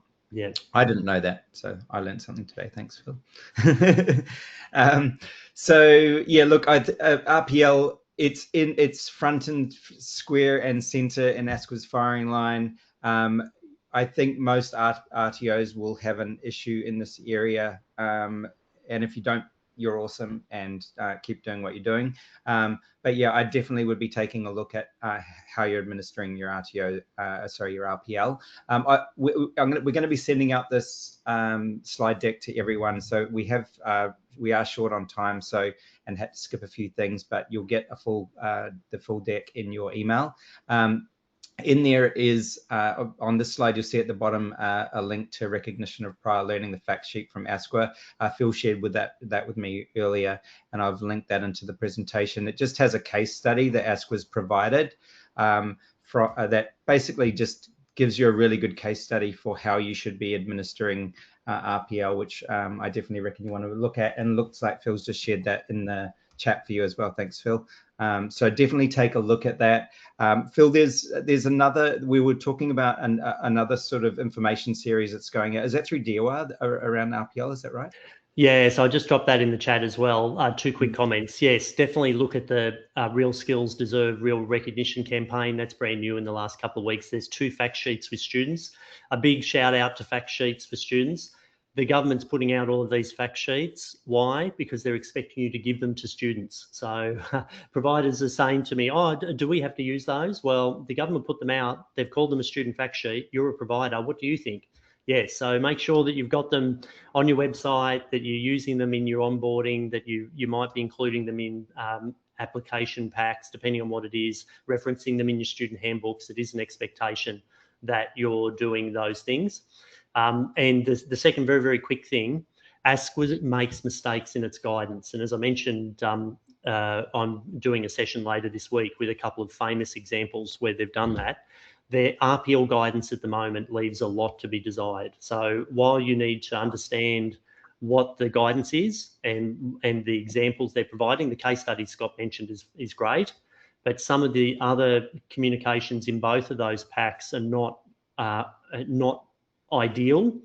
And it's not just, again, me saying that, it's other consultants saying that if you're on social media. And all I can tell you is that when I do a rectification, we don't follow what's in the ASQA fact sheets or the JUA fact sheets.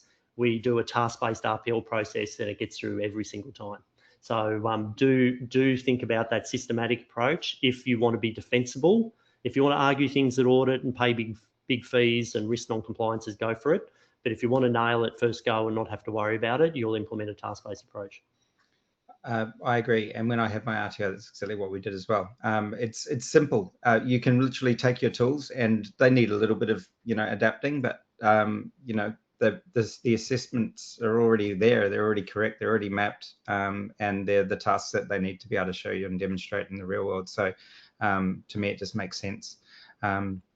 Don't try and reinvent the wheel. And portfolios, I think that portfolios are a challenge for students as much as they are for assessors. So trying to meet all those rules of evidence with a portfolio is an absolute nightmare. So look, we've reached time. I think we could probably spend another hour and a half easily, maybe the rest of the day, talking about a lot of this stuff in more detail. I just want to pass back to you guys for some quick Q&As. How many do you want? By the way, if you do have to go, thanks for your time. We will, Phil and I will stay back and just answer a few questions if you want to hang around with us.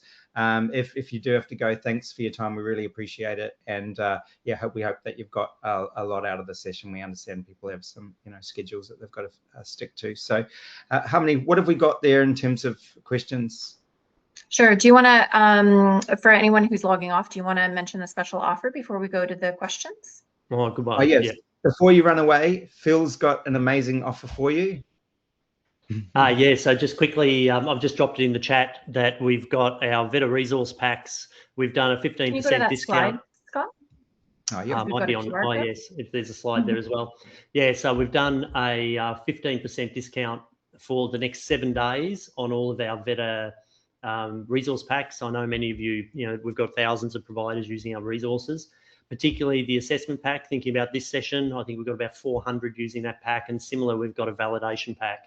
So if you pick up the assessment pack, it's got all the assessment tools, it's also got all the RPL, it's also got all the validation. Or if you're specifically after resources for validation, then there's a separate validation pack that you can purchase. So we've whacked a discount on that. If you need support, everyone's got templates, but if you're looking for more support in that area, then off you go. And I'll just quickly mention as well that session that I'm running on Friday, that's in our tomorrow.vet operations. There's a free session on Friday that's launching a new part of our service around information for providers. And we'll also be talking about all of those ASQA examples over the years that are still current. Unfortunately, still some of the guidance is legally incorrect. That I have from ASQA in writing that they acknowledge that it's legally incorrect. So if you're a provider wanting to know what ASQA guidance you can or cannot follow, then that's a useful session to come and join. Definitely check out. So can you give us the name of your website, Phil? It's tomorrow.vet. Tomorrow.vet. So definitely check out tomorrow.vet, guys. Phil does some incredible work there, really digging into the sort of deep, dark depths of compliance and the standards. And this is definitely some great value that you get from that. I'm on his mailing list there, so I know what sort of great stuff he's doing. We also have at eSkilled a special offer with a free RPL kit across when you purchase 5 units. Again, you might need to do some contextualization. They're off-the-shelf resources, but certainly they'll likely save you a lot of time. We've got RPL kits across most training products, so definitely every training product. Talk to us if you're realizing as part of the session you've got products without RPL kits. We should be able to assist you there. I think it's also one area that we didn't really cover, but you do need to make sure that you've got assessment tools for RPL. A lot of RTOs, I think, sort of fly the gauntlet there and, hope that they don't need them. You need to be offering RPL to every student. That's being made really, really, really, really clear in the standards. Obviously, students that would qualify, you need to be checking whether they do qualify, something we didn't cover. And you obviously need to make sure you've got the tools ready for those students and that you've done your pre-use validation of those tools. Yeah. Also Phil's on LinkedIn. He's an awesome source of truth and all things good in VET. So definitely follow him on LinkedIn, and you can also follow eSkilled there. Let's jump into some questions. Let's get into the nitty gritty. Sounds good. Sorry about the shameless promo. Oh, I love it. Love it. What about expecting students to get 100% if it's reasonably assured? Can we accept less? That's a really good question. It comes to assessment design, but the short answer is no. You need to cover the training product. So you can't be reasonably assured if it's not adequate, and it's not adequate if you haven't covered the training product. So you've got an issue with sufficiency as well as the validity. Yeah. Are we expected to be creating new tools constantly? You should have, so short answer again is yes, just practically, because A, you've got training product changes that are happening all the time, different releases. B, you've got different contexts in which you're operating. So you might be delivering it online, you might be delivering face-to-face, you might be delivering it with different employers on work sites, and you're required to get stakeholder feedback on an ongoing basis. So you're making changes based on stakeholder feedback, and you're required to demonstrate continuous improvement. You can't be continuously improving if you're using the same assessment tool for 5 years in a row.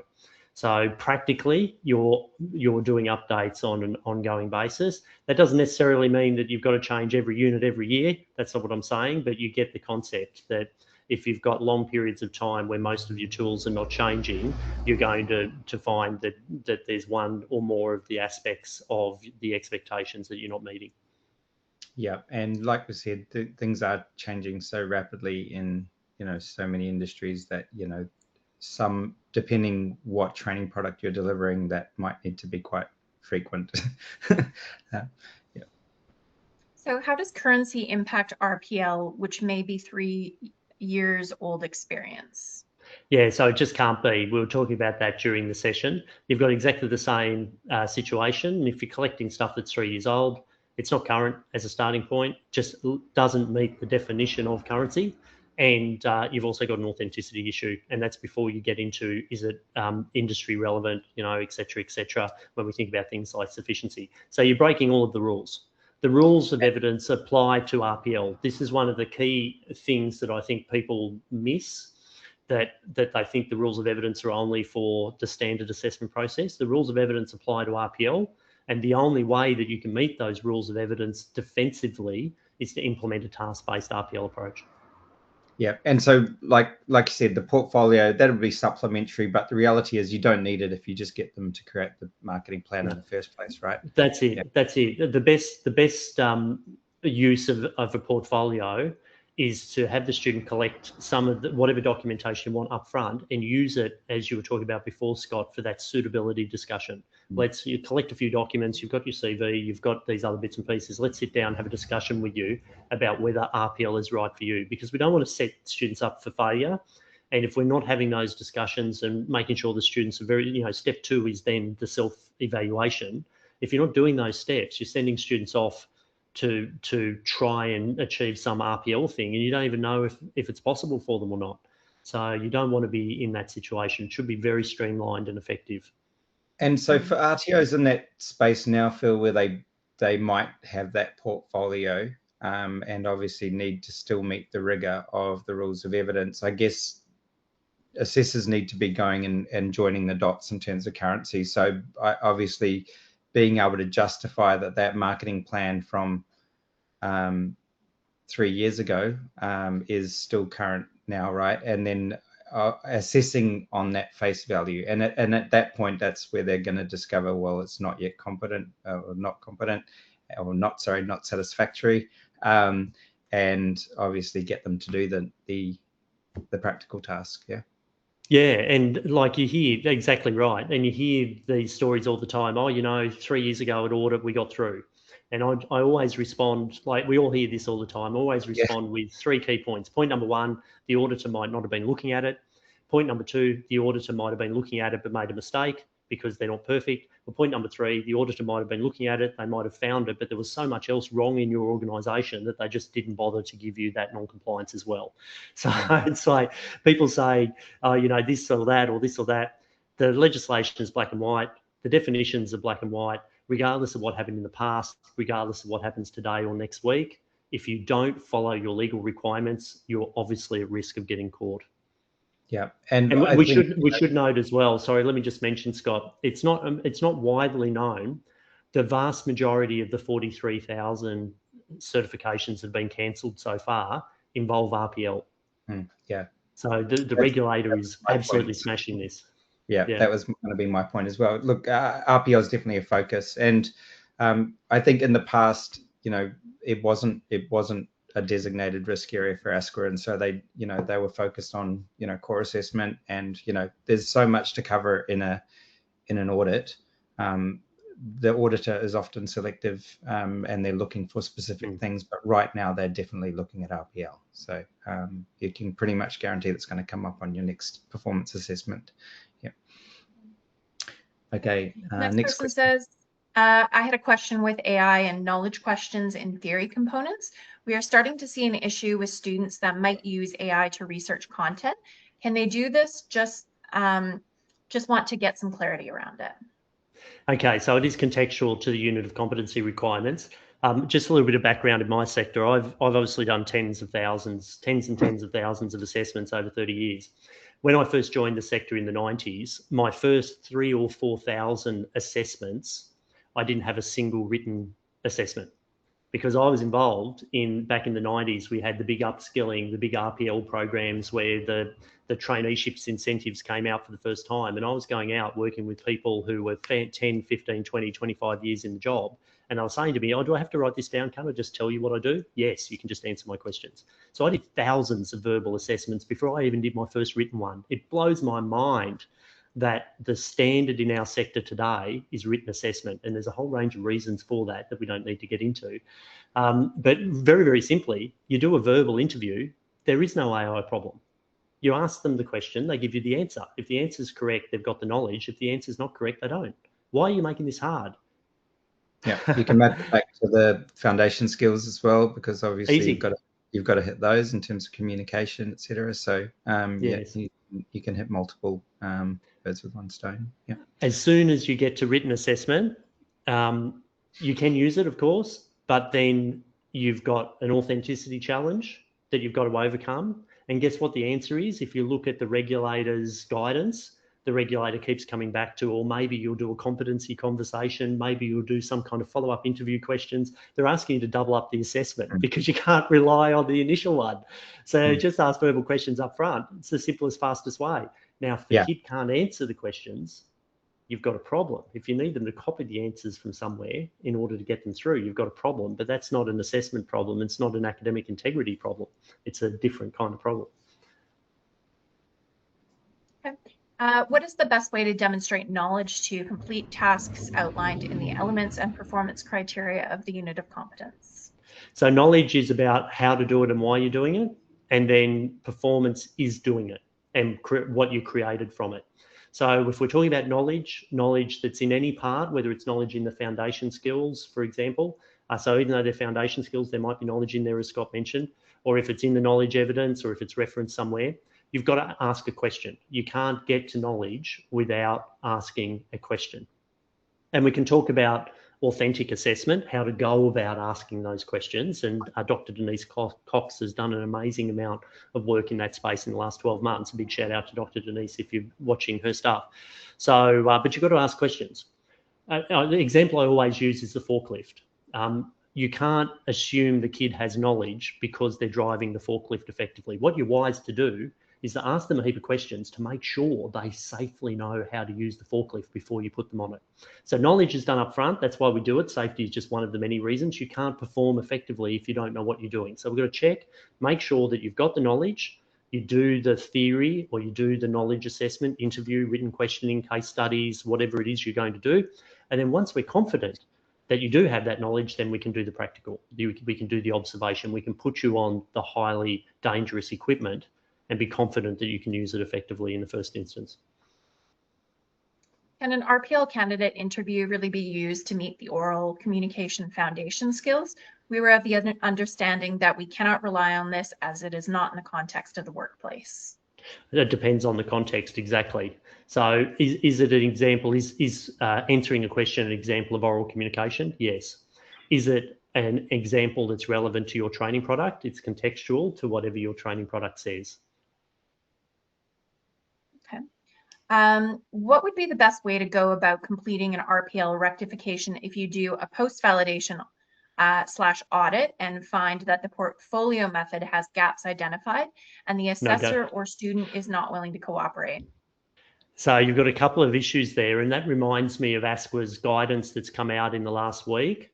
If you've issued credit, let me just step sideways. If you've issued credit transfer on a student's certification, and then after that, the student's certification is cancelled by ASQA, you need to revoke your credit transfer. And there's a whole process that you need to follow to do that revocation. So that's only just been, I've been saying that to providers for over 12 months, but it's just been put in writing by ASQA last week. So this is another example of that. The good news is you've found it. So if you've gone through a process, you've done your validation of the assessment tools, you've found gaps, that validation can't stand. You've got a couple of issues. Firstly, how did that happen? Is there an assessment tool issue? Secondly, you've got an assessor that made that judgment. So you've got a performance management issue. That assessor is no longer with you, are they? I've had an ASQA regional manager ask me that question in audit. That assessor is no longer with you, are they? Luckily, we'd already sacked her, so I had the correct answer. So you've got maybe a tool issue, you've got an assessor performance issue, you've got to go back and performance manage, support that assessor in however you're going to be doing it, and then you've got to address the student. If the student won't play ball, that's easy. You're revoking their AQF certification, just cancel their certification. If you're giving them options and they choose not to take those options, you just cancel their certification, you revoke it. If they complain about that, we're giving you options. You haven't met the standard, here are your options. You can't come back and claim money back, or et cetera, et cetera. We're giving you options to rectify this, and typically free because the provider has identified this problem. But if they won't play ball, you just cancel their certification. That's exactly the advice that ASQA gave last week around credit transfer. You've got 3 options. We're going to cancel your credit transfer, and now here are your options. You can just accept that and do nothing else, or you can apply for RPL if you're suitable for RPL, or you can come back and do the training and assessment. So we've got 2 ways to recertify you, or you can just accept that you've lost that and you're no longer allowed to use it. ASQA also, with the dual guidance, very gently highlighted that this is fraud. So a student who uses certification after it's been cancelled is fraud, and that's illegal and can involve criminal action, response, criminal action. So again, this isn't me saying it. I'm just telling you what the regulator is saying. So it is on us, as Scott's mentioned a couple of times, let's get it right first go. Let's make sure that we've got an effective process in place and we don't have to worry about all of these risks. We're not putting our employers and our students, our graduates, we're not putting our community at risk. We are, all these public safety issues, we are going to do it correctly up front and we don't have to worry about all these problems.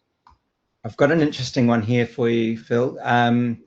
This one I think was in relation to the oral questioning. Open book versus closed book. Really good question. Again, what does the training product require? So if I think about retail, a number of the units specifically say that you are required to give the student the plain English guidelines. Some of the draft units of competency I've seen recently say you're required to give the student the legislation. And I've gone back to the Jobs and Skills Councils and I've said, look, this unit's designed for someone who's 16 years old. They're not lawyers.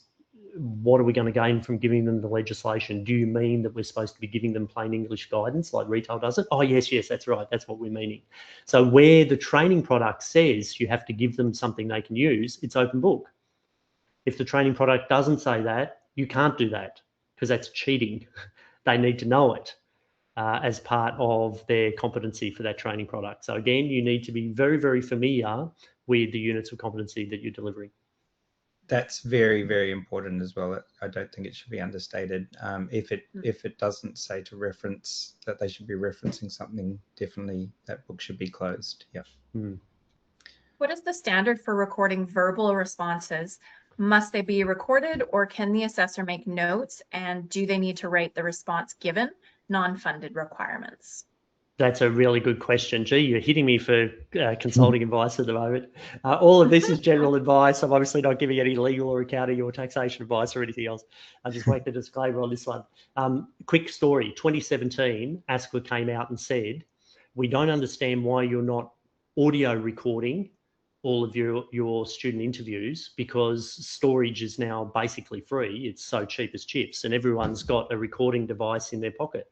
So why don't you just record the students' responses, put it in the cloud, easy. And I had a client with me, and at the time, and after the session, the client said to me, "Oh, I'm not sure we want to do that." And I said, "Why not?" And they said, "Oh, because then the auditors will be able to hear what the students say." Why would you be concerned about what the students say in the middle of an assessment? Yeah. So why aren't you audio recording them? What have you got to hide?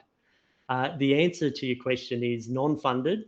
You need to record the student's answer as a general comment. So if the student's not recording it themselves, like in written assessment, or they're recording their own audio, which many LMSs do now, or assessment systems, if you're doing the interview, it's the assessor's job to do the recording. And that's the extent of the guidance. So typically what you record is what the student said is the correct answer, and that correct answer would match the correct answer in the benchmark marking guide, because obviously their answer needs to be in the marking guide in order for it to be satisfactory.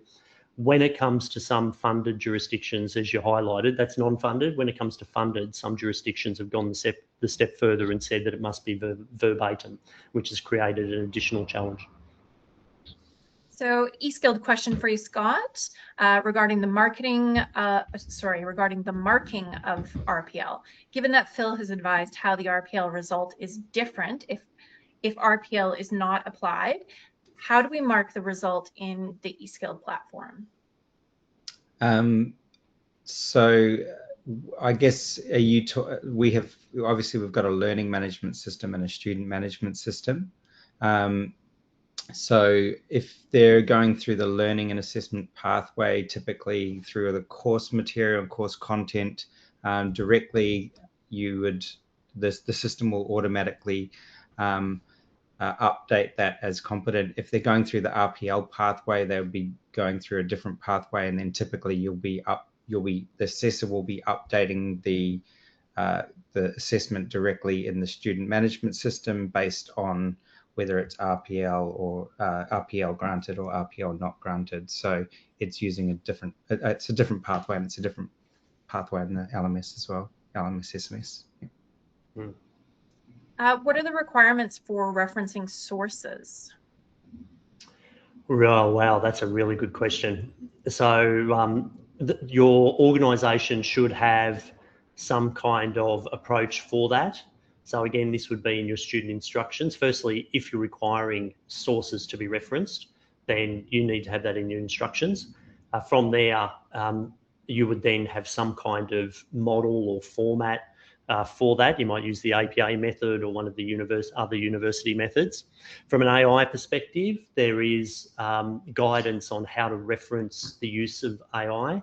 I haven't got the exact reference for you off the top of my head, but just Google that. And it's the same one that we would use as consultants. That's another interesting one where you reference. I've had situations where we've referenced our work for particular consulting projects, and the client has come back and asked us to remove the reference. that that we have correctly referenced how the AI is being used. So there's still a little bit of grey as to what your attitudes are to this, but there's absolutely a standard approach that you should be using. What qualification level or unit is needed to be lead validation in your opinion? It's in the diploma of VET. It's not my opinion. Just check the TAE training package. So could we change our assessment evidence document, which is the theory and practical assessment, and reword/adapt to reflect RPL? Also, when will this video, the video recording will be sent to you within the next couple days? Yes. Typically with rectifications that I've done over the years, the non-compliance is both with assessment and also with RPL.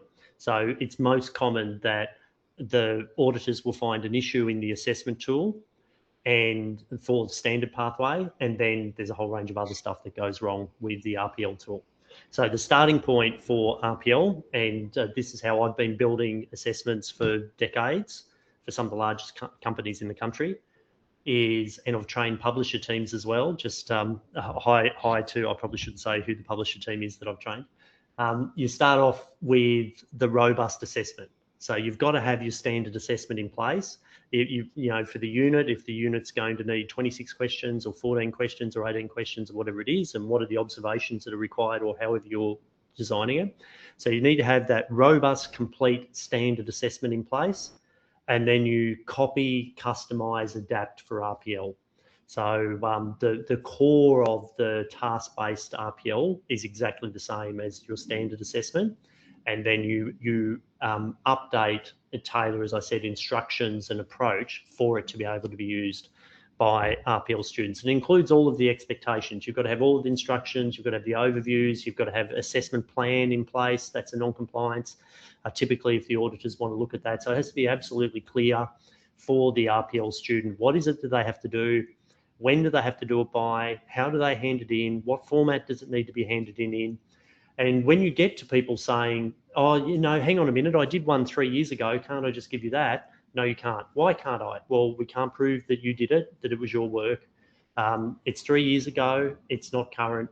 The industry practices have changed in that period. We don't know if it's industry relevant. You might not have used our correct formats. It hasn't been implemented under the principles of assessment, which is a requirement for RPL as well. And so we go on. There's lots of different compliance reasons. Now, that doesn't mean that many providers across the country won't just take old evidence and RPL it. That's happening every day. What's also happening every day now is the regulators finding and cancelling those students' qualifications. So again, it's up to you. Do you want to participate in a historical process?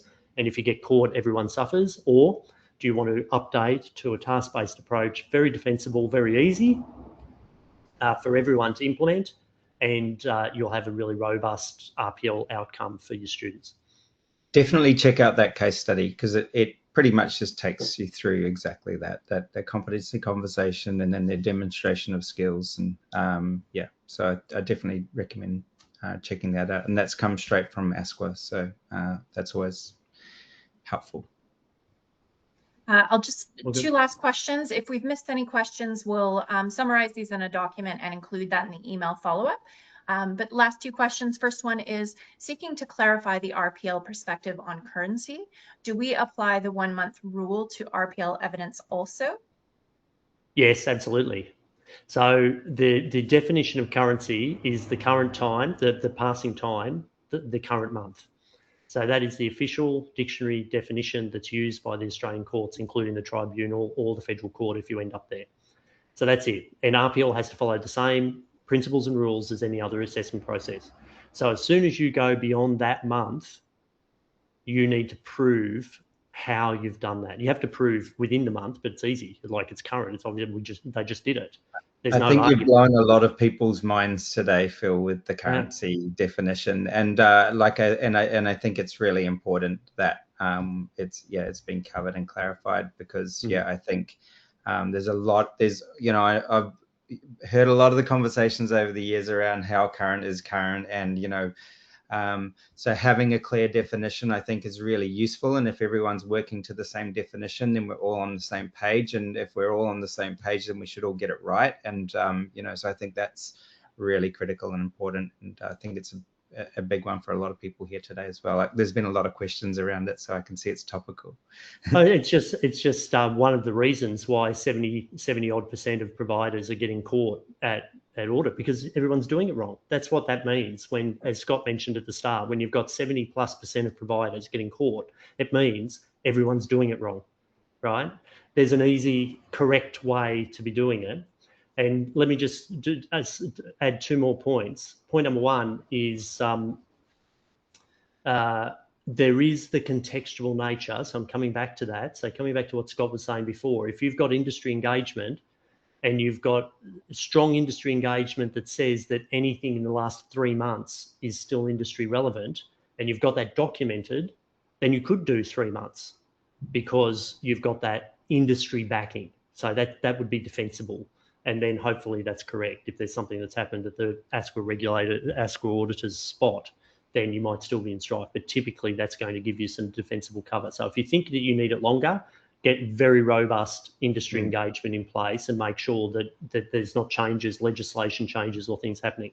The second thing is that what does the training product say? If they've done a developer marketing plan 6 months ago, can't I just give you that? If the training product says 2, no, they can't just give you that, because the training product says they have to do 2. So the training product is specifying what the minimum quantity is, not someone who might have done something in the past. And then thirdly, even if you say in that example, we can take anything in the last 3 months, and we've got the backing for that, and we've got it documented, we're back to authenticity. How can you prove that they were the ones that did it? Because you weren't there and it's not done under assessment conditions. Yeah, and they've not signed declarations and they've not kept what AI they may or may not have been, blah, blah, blah, blah, blah. So it goes beyond just the currency issue. The rules of evidence overlap, and you need all of them to stack up in order to be making an informed judgment. And that authenticity one just gets so difficult now with old evidence done outside of your observation, because even if a supervisor signed off that it's their own work, how does the supervisor know? So you can't even back it up with that anymore, because there's it just doesn't meet the rules. So and what you said, Scott, before, every case study after case study, the regulators have been talking about this for over a decade. You can go back and be looking at WA tax stuff, Department of Training, Workforce Development stuff from 2014, 2013. They've been talking about this forever. It's just that you don't want to do it. You've got students that are turning up with old paper and you want to take their money and give them something. Well, if you're going to do that, you're going to end up on ASQA's website the same as the last 13 providers. But it's the good news, not appropriate practice. The good news is who's that publication released by? The yourcareer.gov.au. There's a massive campaign going on educating students about what to expect. So the good thing is, when you're asking them to do stuff, they're being educated now, and that's what they need to expect. Because I think a big challenge is, as an RTO in a practical scenario, obviously you're working in a competitive space, and if you've got providers out there doing the wrong thing, just getting resumes and a few documents and signing people off as competent, as RPL granted, there's a lot of obviously commercial pressure there to obviously follow suit or not have such an onerous process that you're going to be non-competitive. But the reality is you have to do it that way, otherwise the risk is far greater than anything else. But you're going to be supported you're being supported right now by massive campaigns educating students on what to expect from RPL. So you're supported in obviously delivering that assessment pathway well and properly as well. And can I just quickly add to that, just for a risk perspective? I get DMs basically every week DMs on LinkedIn from people that are saying, oh, you'll never guess what this provider's doing. You'll never guess what that provider's doing. I've just been employed by this provider and I'm shocked to see this and I'm shocked to see that. ASQA is begging for tip-offs. We've got over 8,000 now. ASQA is telling your personnel, please dob in your provider. They're directly speaking to your employees and contractors, asking them to dob you in. They're asking you to dob in your competitors. If you've got a student that's saying, I'm not going to do it with you properly because down the road I can do it cheap and they're just going to hand it to me, ASQA's asking you to dob them in on the tip-off line. They're literally begging for it, and they're getting enormous numbers of tip-offs. And if you've heard the CEO talk about it recently, more than half are resulting in actionable intelligence. So they're not getting all these tip-offs and they're sitting in a bucket and not doing anything. They're getting thousands and thousands and thousands, and it's growing every quarter, and they're doing something with them. So if you want to do it well, and you've got a shonky in your backyard, you've got your own, considerations, but the regulator is telling you very clearly and telling your personnel and telling their personnel, please, everyone, dob them in. Yeah, and then well, they're having to do something about it, right? Yeah. All right. Well, maybe we'll wrap up there. Yeah, I was going to say, I think it's we're almost going on, what, 2 hours or something now. So it's been an awesome session. I'm sure we could sit here and chew the fat for a bit longer, but we've all got things to do, I'm sure. Thank you, everybody, for joining us for another amazing session. In particular, Phil, for sharing with us your wisdom and guidance. So really appreciate it. And yeah, I look forward to doing another session with you sometime, Phil. So thanks for joining us. Maybe we just pleasure. Maybe we mentioned the May 27th session with Hawkeye from Policy to Proof, Practical Governance under the 2025 RTO standards. I've shared a link in the chat there, but feel free to join us. On that, we'll cover off standards 4.1 through to 4.4. Leadership in action, delegations and controlled decisions, risk management as a governance function, and continuous improvement that closes the loop, as well as the self-assurance model. So hopefully we'll see you at that session's really going to be focused on leadership and the leadership team and application of governance. I'm looking forward to that session. Actually, it should be great. And yeah, the Hawkeye team are fantastic as well. So looking forward to doing that with Katya. So thanks, Phil. Pleasure. Thank you, guys. Really appreciate it, mate. And thanks for everyone for attending another great session. Appreciate it. Take care. Awesome.